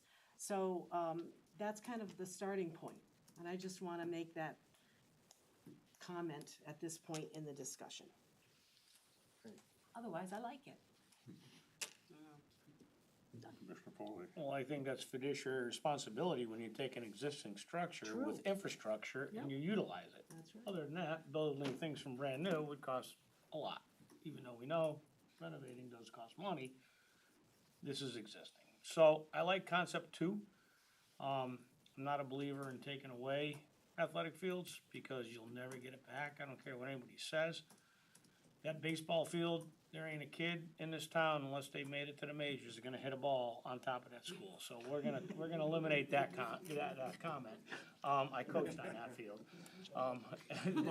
It does happen, but. You gotta be good. But the gradations, we don't have any grading really with where the future gymnasium, but I do like the concept of having a gym and the aquatic center in the future. I believe as far as logistically, that is probably our best concept right there. It's hard to get back flat ground. We can build the aquatic center and the gym with the grades that we have. But as far as getting flat playable surfaces, that's a hard thing to accommodate in this community, so. I think that's a good one right there. Again, I think for fiduciary responsibility, this site is the best, and you guys did a good job, and I'm all for it. Great. And I don't think we need a fancy entry, like that other one where we don't need that. People are coming in there, drop their kids off and do functions. We don't need a cafe. I appreciate the comment. Let me play architect once in a while. You can have your fun, but this isn't Starbucks. This is Southwood, so we're gonna go from there. Could put a coffee bar in there. Starbucks would be next. Coffee while you drop We're your just kids being off, honest. I'd take I'm just that. blatantly honest. We charge what Starbucks charges, we could build the building. There we go, we get a pool, right? They can sponsor us. And that is a good point. I mean, this is a concept in nature, and the reality is if the community decides to move forward with the exploration of, let's call it phase 1 for now, there are many levels of iteration that would have to happen, and levels of refinement and cost control and evaluation. So the design will continue to mature into a real building concept as we go forward. Commissioner Materi. I think just the idea that this will prevent Parks and Rec from becoming the floating department in the area where they have to change their letterhead every 3 or 4 years because we stick them in another building. I think that this alone makes sense. Using an existing facility to me is absolutely the smartest thing we could do. Sure, there's gonna be some, rework done to it. I heard there was asbestos problems in there, there's other problems in there have to be dealt with, but it's still an existing building, existing location. I love the fact that phase 2 and 3 will make it so much more of a comprehensive center for the town, something to really utilize, take advantage of. I do agree with Kevin trying to relocate the baseball field. I wanna see the kids who are hitting the building, cause I'm gonna be their agent going forward. I think that, conceptually, I like it. I agree with you that phase 2 seems to be one that makes a lot of sense, but definitely the phasing of the three projects, I think makes a whole lot of sense. I'm totally on board with the whole idea. I think it's really a good idea. Mr. Kowalski? Yep, same. I like the idea, and up until what Commissioner Foley said, I was trying to think which one's gonna be the cheapest option or the one that's gonna allow us to spend, you know, in phases. And so, I mean, yeah, I like option 2 as well, because you don't wanna take away something where the kids are already playing. You wanna help them wait. Sure, you know, I actually like option 3, but, I think. It looks nicer. I think fiscally, they're probably the same. It's easier to build the aquatic center here and the gym here. We can get parking. This is relatively flat, so it's easier to build this. However, if we move the baseball field to this location, we have to relocate the field, and there's a cost of doing that. So the savings potentially associated with putting the building here instead of here are offset by the need to relocate the field. And also the strain on what we already have a shortage of, our fields in this community. When this is happening, you're not just gonna take that baseball field off. That softball field, they're not gonna be able to play on that softball field either, cause I don't care what anybody says, that's gonna become a laydown area. Oh, when When you're it comes to building this? logistics, you can ask Chuck, that's not gonna be safe. There's not gonna be a fence that keeps that, kids can play. That's gonna become a laydown area, we're gonna lose 2 fields, not 1. That's an I'm in interesting construction. point, that's an interesting point we didn't consider. It may be easier to phase this construction in, cause you could basically isolate the site right here. Yep, you leave the athletic fields alone, cause the town has a shortage. Let me just be very emphatic on that. Unless you guarantee us another, you better build 2 fields someplace else, cause we don't have any inventory. We're short as it is. Sure. I would really steer towards this. Out of Foster. 100%. Yeah, this concept physically works well. I mean, the grade drops off 20 feet plus Pretty from significant, here. that's a good drop. So realistically, we would envision this building, whether it's the gym or the natatorium, would be built into the grade. And from the lobby, you would actually enter this at the spectator level, or you would enter it at like a walking track level. And then this building would be built at grade, so you'd have walk-in from the parking area. And this would be in between. Actually, if you move the field there with that grade, you can get a lot of hits going down into the left field, Yeah. right? Anyways, I your car in think that corner lot. overall, the study has demonstrated it's a viable site. That's great. 100%. Yep. So, my turn? Oh, go ahead. We'll let you So, speak. this is obviously not an 824 referral. How far down the road do we expect to see something come to us as an 824? That's After PPC. referendum. That's a great question. I'm gonna defer that to. Exactly, you better run away from that one. It's a great question. So No, we've, Please sign in, or? I haven't signed in, Sorry. if Okay. I'm signing in again, I can. Mhm. We've taken this and presented it to town council. Mhm. Town council will have to make a decision on whether this goes forward into a referendum. Once that happens, they'll probably put forth to the PBC, go out, get an owner's rep, go hire an architect again, come up with the designs. But until that happens from town council approving this, saying yes, it's a viable site, we will move forward with implementing this as a design or a concept, go ahead and have the referendum to get the monies. We presented preliminary cost for various phases for each of these to town council.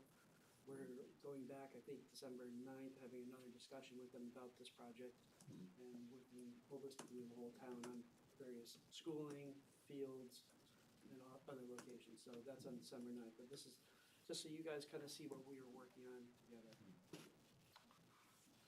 So can they do the 824 on the whole project, and, even though they're only gonna build it in phases? I mean, how many times do they have to come to us for that? They could do it on the whole project when they get to that point. I mean, Yeah. we're not at that point yet, but yeah. Okay, we're getting a lot of pressure to add housing around town. Some of it is things we can't even stop. And then there's other, and we're tending to lean toward more senior housing, just because of the situation with the schools. So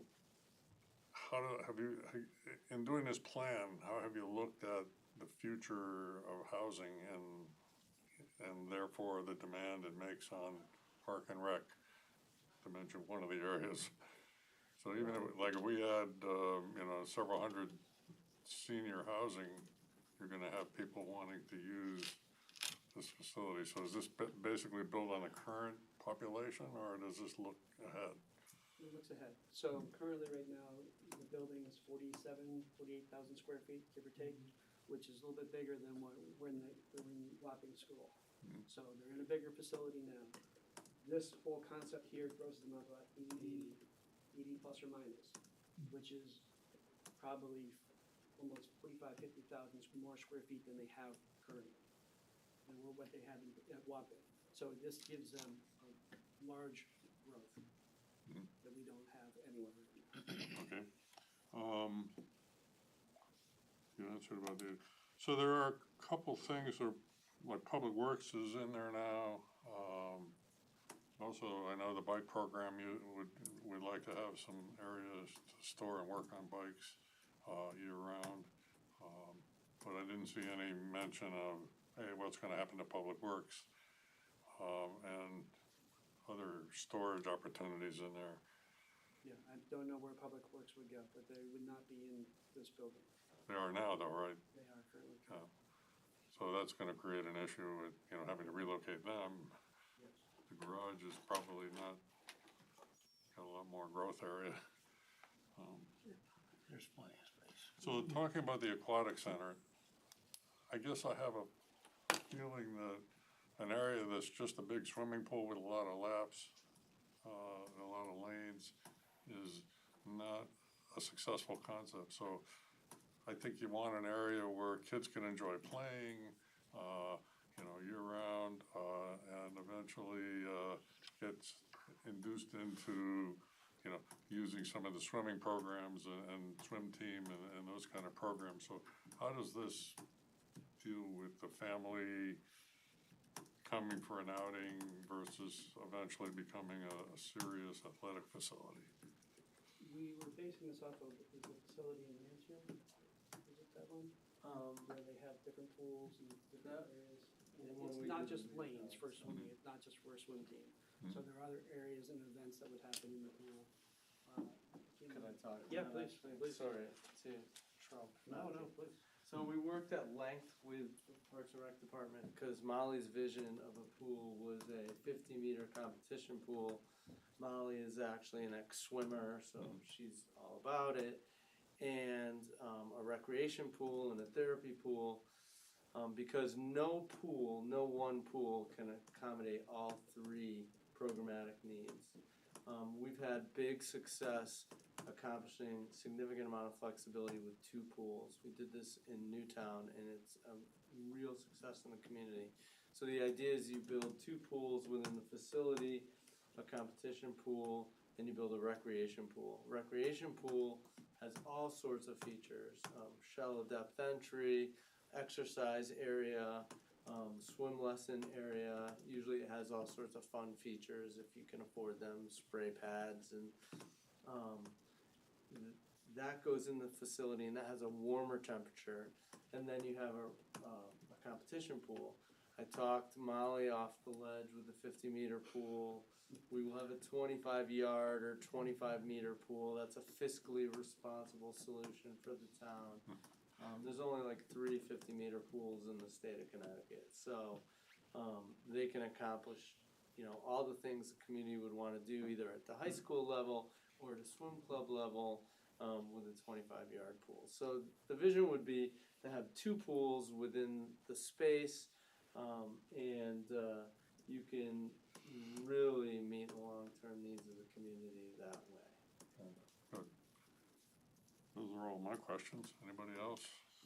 Kevin? One quick question, I guess, Chuck, would we be able to get the ADA compliance prior to, with the infrastructure that we have right now, to get an elevator shaft and that staircase? Can that be its own separate project. Yeah, Tom could probably speak to, Tom, I wanted to maybe talk about the budget, how you kind of broke up the budget of. Alright, so phase one included the scope of work I mentioned earlier. Mhm. But phase one could also be a phase 1A and a phase 1B. There are some tasks that have to be completed. The roof really needs to be done, to protect your asset. But then, you know, an elevator tower and stair could be added, provide access to both levels. And you could stop at that point, deal with the code issues, provide accessibility and call it good. That could be base minimum. There are other upgrades that are necessary. They could happen over time if you need it. But we would, with doing the compliance, whether it's phase 1A, the roof, phase 1B, the staircase and elevator shaft for ADA compliance, that doesn't change the infrastructure of what we have. So how do we, I guess how, town council would have to give you permission to go with concept number. We wouldn't have to choose a concept right now, correct? Right now, it's all lumped together in phase one. Ultimately, we're looking for the town council to give us a little more direction about what their palette is for the size of the project. We're trying to establish that information for the town council. And those conversations are happening between the building commission and the town council. If I could, I'll sign in afterwards, but Yeah.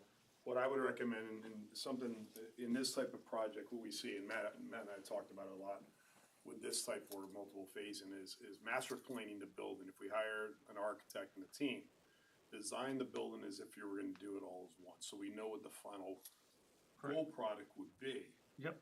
Then after that, now we break it apart and go, do you do the entrance, the roof, and let us price it out. I wouldn't go, they do this in Fairfield, Connecticut, we do with the schools, where they give us what they call seed money, might be $1 million, $1.5 million. Bring on the CM, owners rep, design team. We develop it to a design development about 60%. Let us do those cost estimates, let's drive down, look at those different options, but develop the whole thing in the design. Those are the cheap dollars, that's not the big money, but then you go, okay, now how do we break it up so that as you progress through the building in the different phases, they're all meshing together and we're not undoing work down the road. I'm just thinking for logistic purposes, no matter what happens, like say the children are down in that wing, you guys go to attack that wing for abatement or whatever it may be. Sure. If we have access to get an egress up to whatever side that is, west or east, if we have the elevator in place, the egress and the staircase, now we become a flowable, now we can move from. Yeah, you wanna do in that sequencing that you can make it most usable as you go through. That would make sense, the accessibility, I think that's been cited, by the building official. But I think, again, master planning it and not picking it at one, okay, we're just gonna design that entrance. Then we're gonna go look at the daycare side, then we're talking about mechanicals are tired too. You know, fire protection, it needs that as well. But master planning that, and then go, what's the best way to sequence this and go about that work? So like you're saying, Kevin, okay, you have the accessibility. It makes perfect sense, I mean, but sometimes we've seen plans where it's just add on. You get to the end of the day and you're like, why didn't we look at the big picture here and plan it out But I accordingly? think on this facility, we do it, the big picture first is and be able to flow amongst this building as phases happen. So somebody comes up with, whether it's concept 1, 2, or 3, hopefully it's 2, and then The only other thing I'll say is, you know, this has never been looked at from zoning for a public building that's not a school. So in other words, we never looked at it as a recreation facility because it's never been that way. So from a parking perspective and from different flows of how the building's used, I think those are some of the things that, you know, when it goes to become a permanent recreation facility, a site plan of how it, you know, how it's meeting zoning is something that is going to be needed. And I think that's where some of this parking and things like that, it's going to be necessary, I think, to be able to meet your requirements And No. as we're hearing right now, you have a little bit of a traffic flow problem with getting things there and whatnot. We would look at that at zoning based on the uses of the building. So I would add that I think I like number two, especially I like the idea of the gym and the pool having a common entranceway. You could even have some restrooms in that area, you know, that kind of a thing. But it's the idea you come in and this is a place that can do several different things. You could have one kid, you know, playing basketball and one kid doing swimming or something, all in that one building. So I kind of like the way that just looks.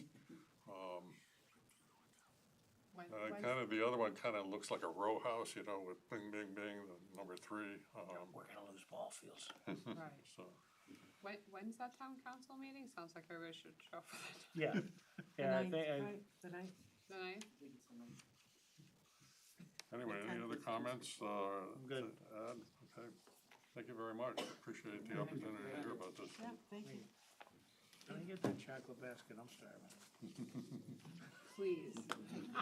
We have to- we There's have nothing to- good left in it. It's like we have to dark feed our chocolate.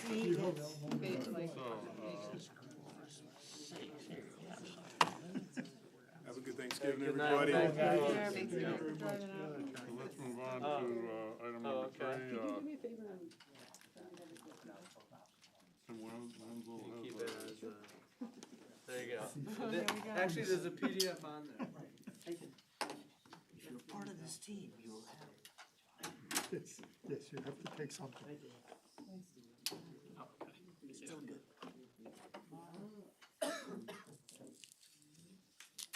These old-fashioned things I have Yeah, to remind people how they work. Listen, when you see my water bottle go like this, Yeah, you take them to this. Oh, poor Tim. is that gonna explode now when you open? No, it? it won't. Okay. I did it in my truck. I've soaked you too many times. Okay, yes. Good evening, I'm Tim Wenzel, I'm a licensed professional engineer, but I live at 630 Governors Highway, and I've lived in it since 1977. And I appreciate all the work of the commission, and I've served on this commission for about 10 years, and I think 4 as chairman. A difficult period when Evergreen Walk was built and everything, and I still have a golden shovel, so I understand how hard you work, and I certainly appreciate it. What I'm here tonight to ask for is just your opinion, whether or not if we proceed with this concept, whether we're likely to get approval. What has really happened is, in 1977, I lived here, built a barn, so I could move my horses from Vermont when I moved here. And I lived in a neighborhood which was farmers' fields. There was no houses across the street. There was 3 rows of cornfields, or potato fields, or whatever was happening. And quite bluntly, the neighborhood has changed. It really is not quite the neighborhood for raising horses anymore. And so we're looking at doing something different, and part of it is part of my also pending retirement as well. So since the neighborhood has changed, I'm also passing around, we had requested a few years back a zoning amendment which was approved, which is coming around to you, that allowed for interior lots in A20 zones, which wasn't in the regulations at the time. And you can see there that it was approved by this commission. However, subsequent to that approval, at some revision of the rules, all the things that we'd asked for was in there, except for there was a width requirement added in. And this piece of property is problematic with that width requirement as an RR zone.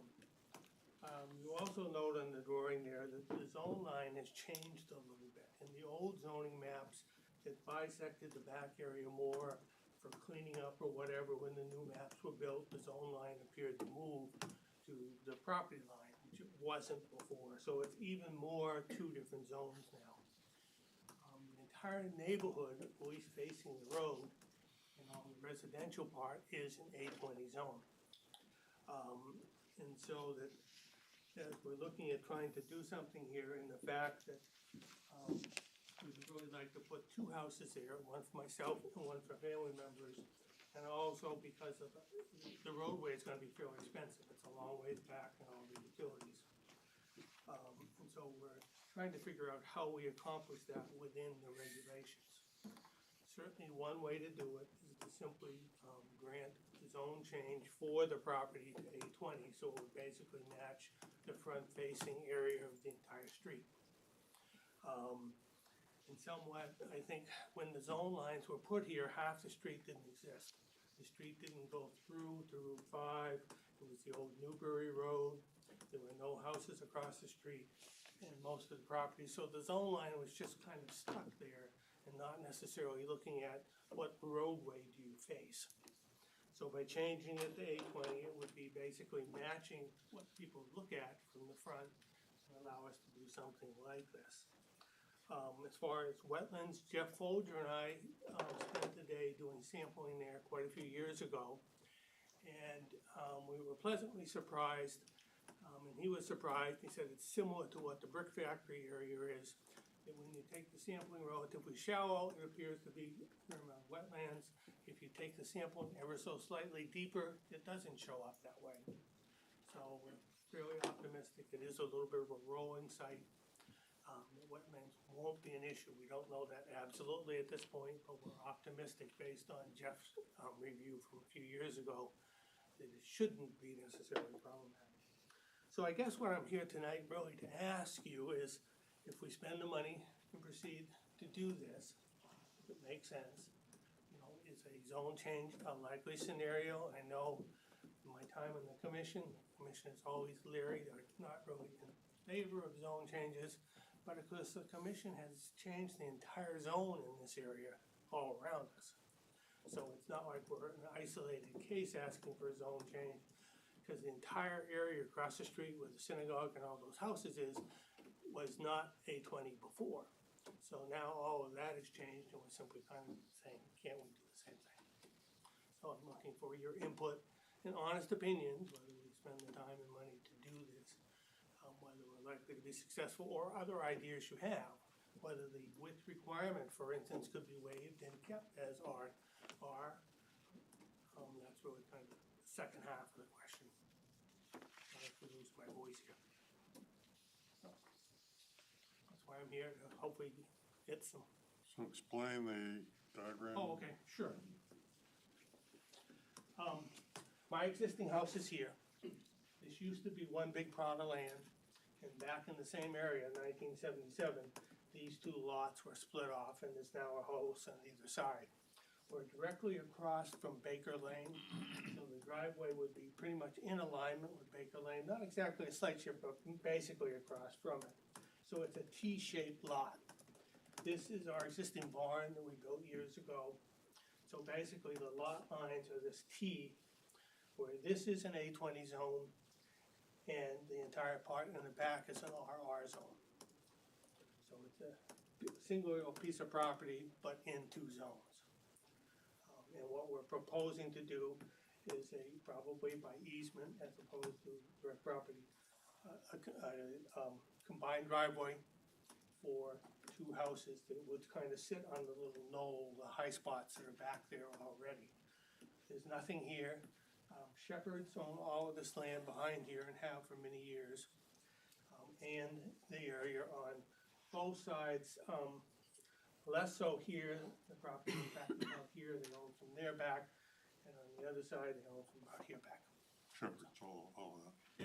It's been mowed a few times over the years. 2 years ago, they cut all the trees down. I don't know whether there's plans years and years ago, before golfing became less popular. I know there was plans for a golf course back there. So it's just a big piece of property that goes all the way from here, all the way over to the old landfill and Public Works. That's all open area behind here. You have to go down quite a ways down in the street for things like the rubbish company and all of that that's on Nutmeg. So it's 200 or 300 acres back there. It's a lot of different properties, but they're all now, I believe, owned by the same owner, the Shepherd family.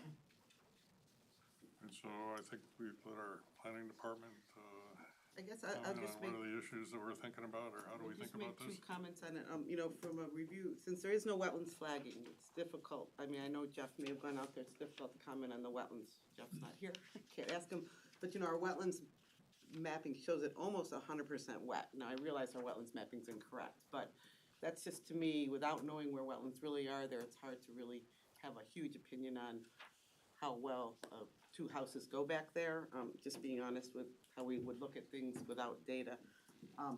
Having said that, I'm not doubting that Jeff and Tim looked at it. The second thing, the commission just should be aware of, this goes through a public hearing process, so, and we should have Tim signing a letter or waiver that this is nothing more than discussion, because when you have a public hearing, you don't know what the public's gonna bring out and whatever, so really, just wanna make sure that, you know, people are aware that that is still something that happened. And then just lastly, since the inception of the interior lot, just to clarify, we've always required 1.5 times the frontage of the underlying zone. So if you're in an RR zone, 1.5 times the 175 is what the frontage parallel to the road is what you create. I don't recall having changed that. So, we did add the A20 into the regulation, yeah. It did change some period, I don't know when. Well, I was here when we created it, and I know the intent was to have double the lot size and 1.5 times the frontage in the regulations, so that you're creating an oversized lot behind an existing lot. So for example, this lends itself to one interior lot just by bulk requirements of the special exception. Dividing in two, you would then be an A20, which would give you 100 feet of frontage, 1.5's 150, so you'd, with 300 feet, you'd in theory be able to potentially put two lots there if you had the 60,000. So he has 186 feet. No, But you gotta go back to where the line is, the line back, the green 400 line, feet. right? Okay. So it meets, Almost Yeah. 400, if it was A20, it meets all of the criteria. almost 400 feet. As RR, it doesn't meet, it meets all of the criteria except for that width criteria. With regard to the wetlands, obviously, if we get the wetlands flagging done, which would be the next step, and it's not suitable, it's not suitable. So anything that you give me for advice tonight, obviously is contingent on the wetlands not being an issue. And that's So, really I a mean- problem whether it's one house or two, to be So honest with you. I'm confused now. We've got, if I look at the boundary of the green here, you have about 400 feet along there. You got 100, 100, and 186. Just about 400. You would need feet. 300 to get two lots though, right? Each lot would have to have 150. But it's that line that counts, not the street? Correct. It's a line parallel to the street back where you're creating the lot. Okay. Yep. So that fits. Now, I mean, I guess one of my concerns is this kind of turns into spot zoning. We're doing one lot. And why wouldn't we want to look at the whole area if we're going to rezone? I don't really have an answer to that, other than you've already rezoned the entire neighborhood with regard to everything across the street. That's a whole kind of connected area, except for these two, 596 and 608. You know, why those are different, I have no idea. So your idea is to change A20, change the back acres to A20. To A20, correct. I mean, why not do it behind 650, maybe, you know, He doesn't own that. no, I know, but I'm just saying, as a, again, just a spot How do zoning you thing. stop it is what you're saying. If It's you allow Pandora's one- box. It's Pandora's box when we start something.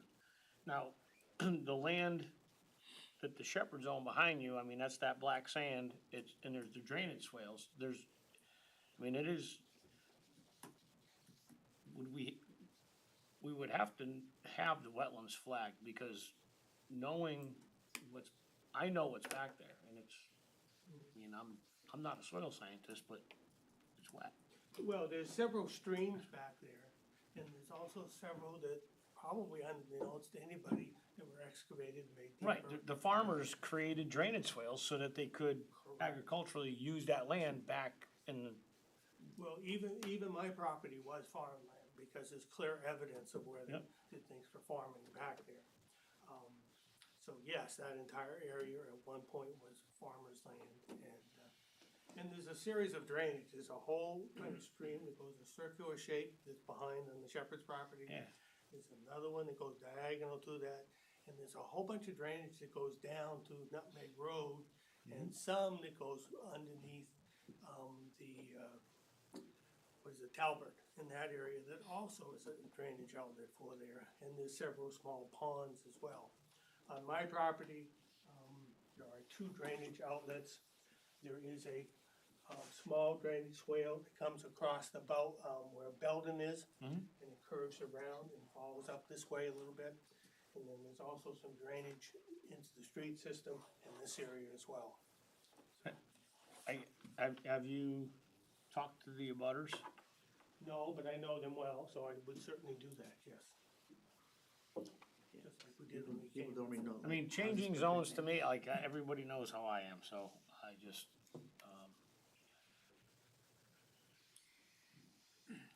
And plus, what does that open us up to? What's that? everybody else doing it. Unless they run into wetlands issues. Correct. You know, wetlands, then they just go, well, Mr. Wenzel did it, but, and again. Right, that would be a tilt. I mean, Right, obviously, if we can't get the 100 by 100 foot spots, that aren't wetlands, obviously, we can't do anything back there. Regardless of what I'm talking about tonight. So I understand fully that you're not saying, if there's wetlands, you're gonna approve it. That's not my question. My question really is, if there isn't wetlands concerns, because obviously we have to go to the Wetlands Commission, and they would act on that.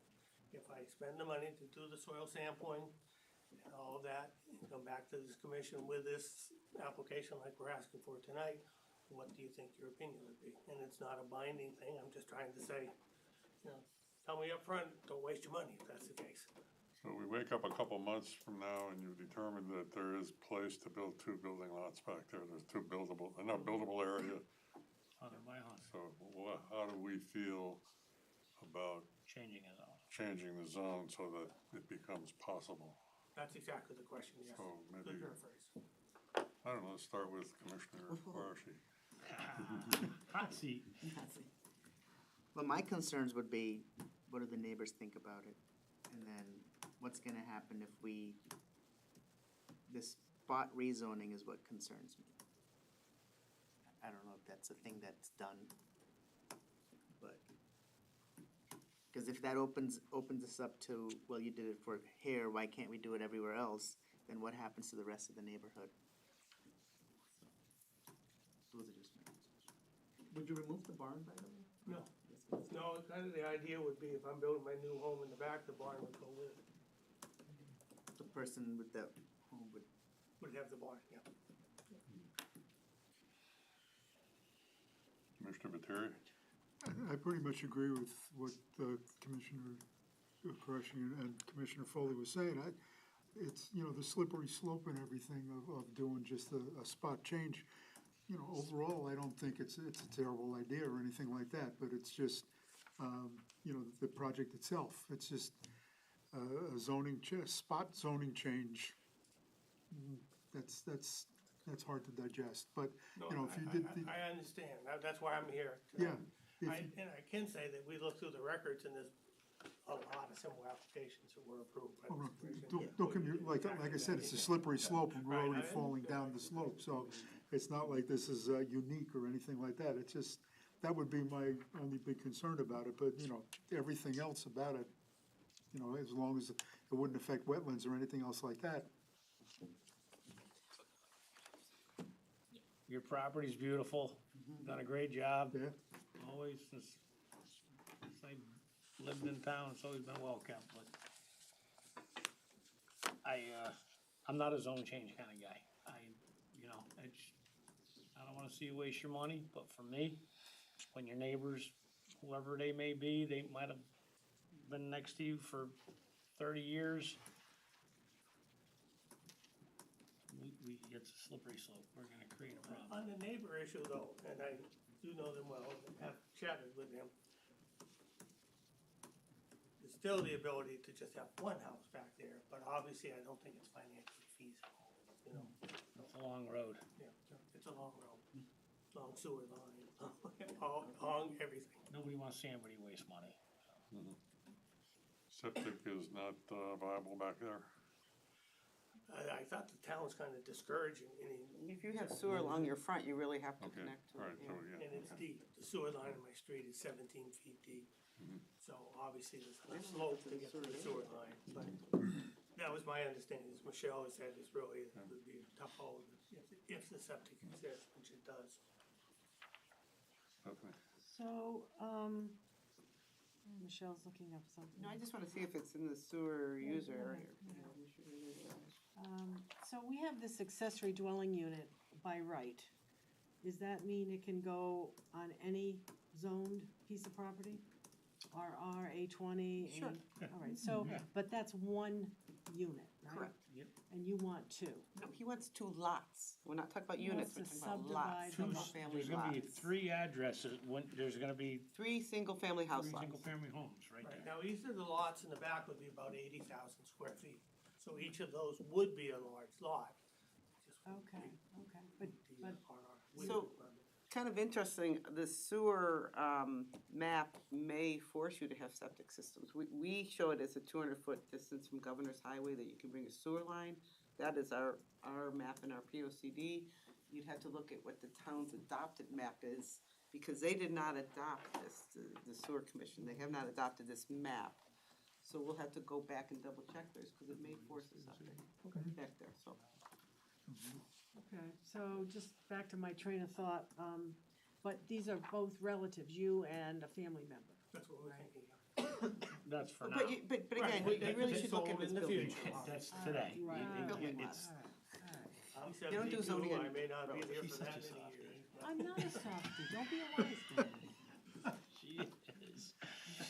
No, as far as, I think that behind the question, with the existing zoning, we could build one house back there, or you're right, we could do that accessory dwelling back there by right.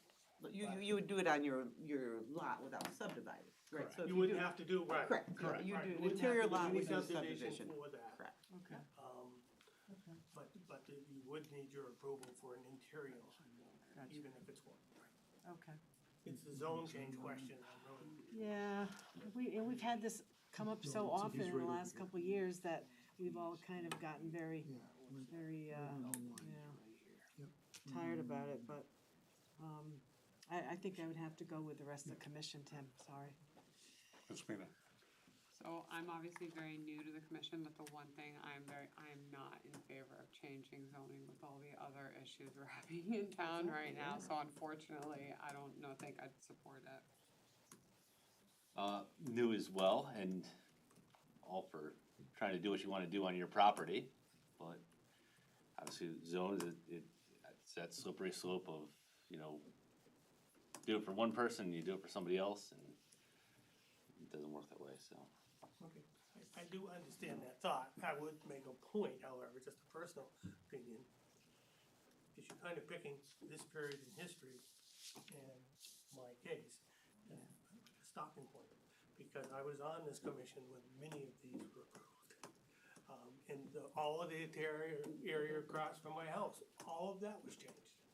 So the whole idea that zone changes are kind of a foreign thing when this commission has really been doing that forever. I think it's a little bit subjective. We should have never But I changed, understand we should have never and I changed the zones appreciate back your- then, and we wouldn't be in a predicament we're in right now. Oh, there you go. So, And I'm just, certainly- Thank you. I'm Thank just you, saying. Tim, certainly no. Looking for- All right. If we are ready to move on, we have the latest draft of the sign regulations, which I think pretty well reflects our discussion at the last meeting, and I guess Thank you. the idea here is to, forward this to, CROG. Yes, so the next step would be forwarding to CROG and then taking it to public hearing, probably sometime in the latter part, middle of January, depending on our workflow. Mhm. You have to have a 35-day window for CROG. So now, we did leave it with, basically eliminating the, electronic message With centers. the exception of the town. With the exception of the town, and there's just like one paragraph in there where it says in the case, like I'm looking at 655 on page 4. Mhm. It third paragraph. Is now talking about, in the case of, so I guess we need it because of the town. Correct, yeah, because we would be allowing it, I mean, we could put in the case of a town election, I mean, if that, you wanna help clarify that part, we could do that, sure. All right, well, we can clarify it again when we go to public hearing, yeah. Any other, discussion on this? Go ahead and send it to CROG. And I watched you guys on TV when you were doing this one, and, when I got home, I was like, wow. You missed the I fun didn't realize how detailed that stuff is, so. You missed the real You fun should have seen the meeting. one before this. No, I'm all set. Okay, so go ahead. I'll send it to you. So now we have some appointments, Yeah, this was for your design review committee. yes. One new member, Paul Burnham, and then reappointing the 3 active members that we have. And, I think Do you do that? Your committee does it, I mean, the planning and zoning does it, it's your subcommittee to your planning and zoning. I wish they did, I'd take them to work But tomorrow. who sends the info to Catherine so it gets on the board? It doesn't go to the town council, you do it, this is the appointment, your motion would appoint them. You said freeze. And then I would update You her. would let her know, I would okay. I will update her as to your appointment, yes. So, It doesn't go through council. Let's see, there's you know, we got a letter from 5 Paul Burnham, vacancies. which, I think he's certainly qualified for this, and an ideal person. Any other comments on, this motion, this, Make a motion to, approve Paul Burnham as a new member of, the ADRC And reappoint the others. and reappoint the others, absolutely. Second. do we have a second? Second. Commissioner Quashi seconded it. Any other discussion? Just a quick question, that does still leave you with 2 We have vacant several, members? yes. you can And have several 2 alternate vacancies? I did have someone contact me today, but they're on another, regulatory board, and it really wouldn't be appropriate to have someone from another regulatory board. Potentially in conflict all the time, so. They can leave that. No, we need people to serve, so. I know. But again, anybody that has any kind of interest in design heartbeat? or, A heartbeat? yeah, no, we want someone that has good taste, Kevin. This is our future. They won't end up with any more healthcare buildings. Hey, scratch that. That was a fourth one. It'll be in the minutes, yeah. It'll be in the minutes, on the tape. All in favor? Aye. Any opposed? Passes unanimously. I don't remember saying this. Did you say no? I said, oh, We're all I was good. laughing at you. Passes unanimously. I'm sorry. Want to make sure I got the votes right. Okay, and now we have a meeting schedule. Everybody had a chance to look at that, I hope? Yep. It's like last. We'll put it in half. Not that we have much choice, Steve. I was gonna say, We all What's happening in provide. September? Why are the meetings so spread out? The 4th Tuesday of September, I think, is a major Jewish holiday, so we Oh, decided okay, it's a to holiday, put gotcha. it on the 5th. Alright. And I then, didn't look it up. why in November do we move to the third? That's Veterans Day. Veterans Day? Okay. It's happened. All right. Any other comments? All in favor? Thanksgiving week again. Aye.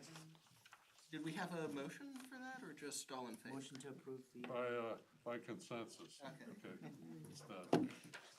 All No right, bonds, right? all right. So, do we have any bonds? No funds. Oh, thank Do we you. have any, we had discussed the possibility of a self-funded, Yes, so I have information on that. So December 17th at the Market Grill, we could have a side room that holds up to 22 people. Does that sound like something we want to confirm? Yeah, I mean, just a straw poll, who would like to go, and are you 1 or 2, cause Pat's going.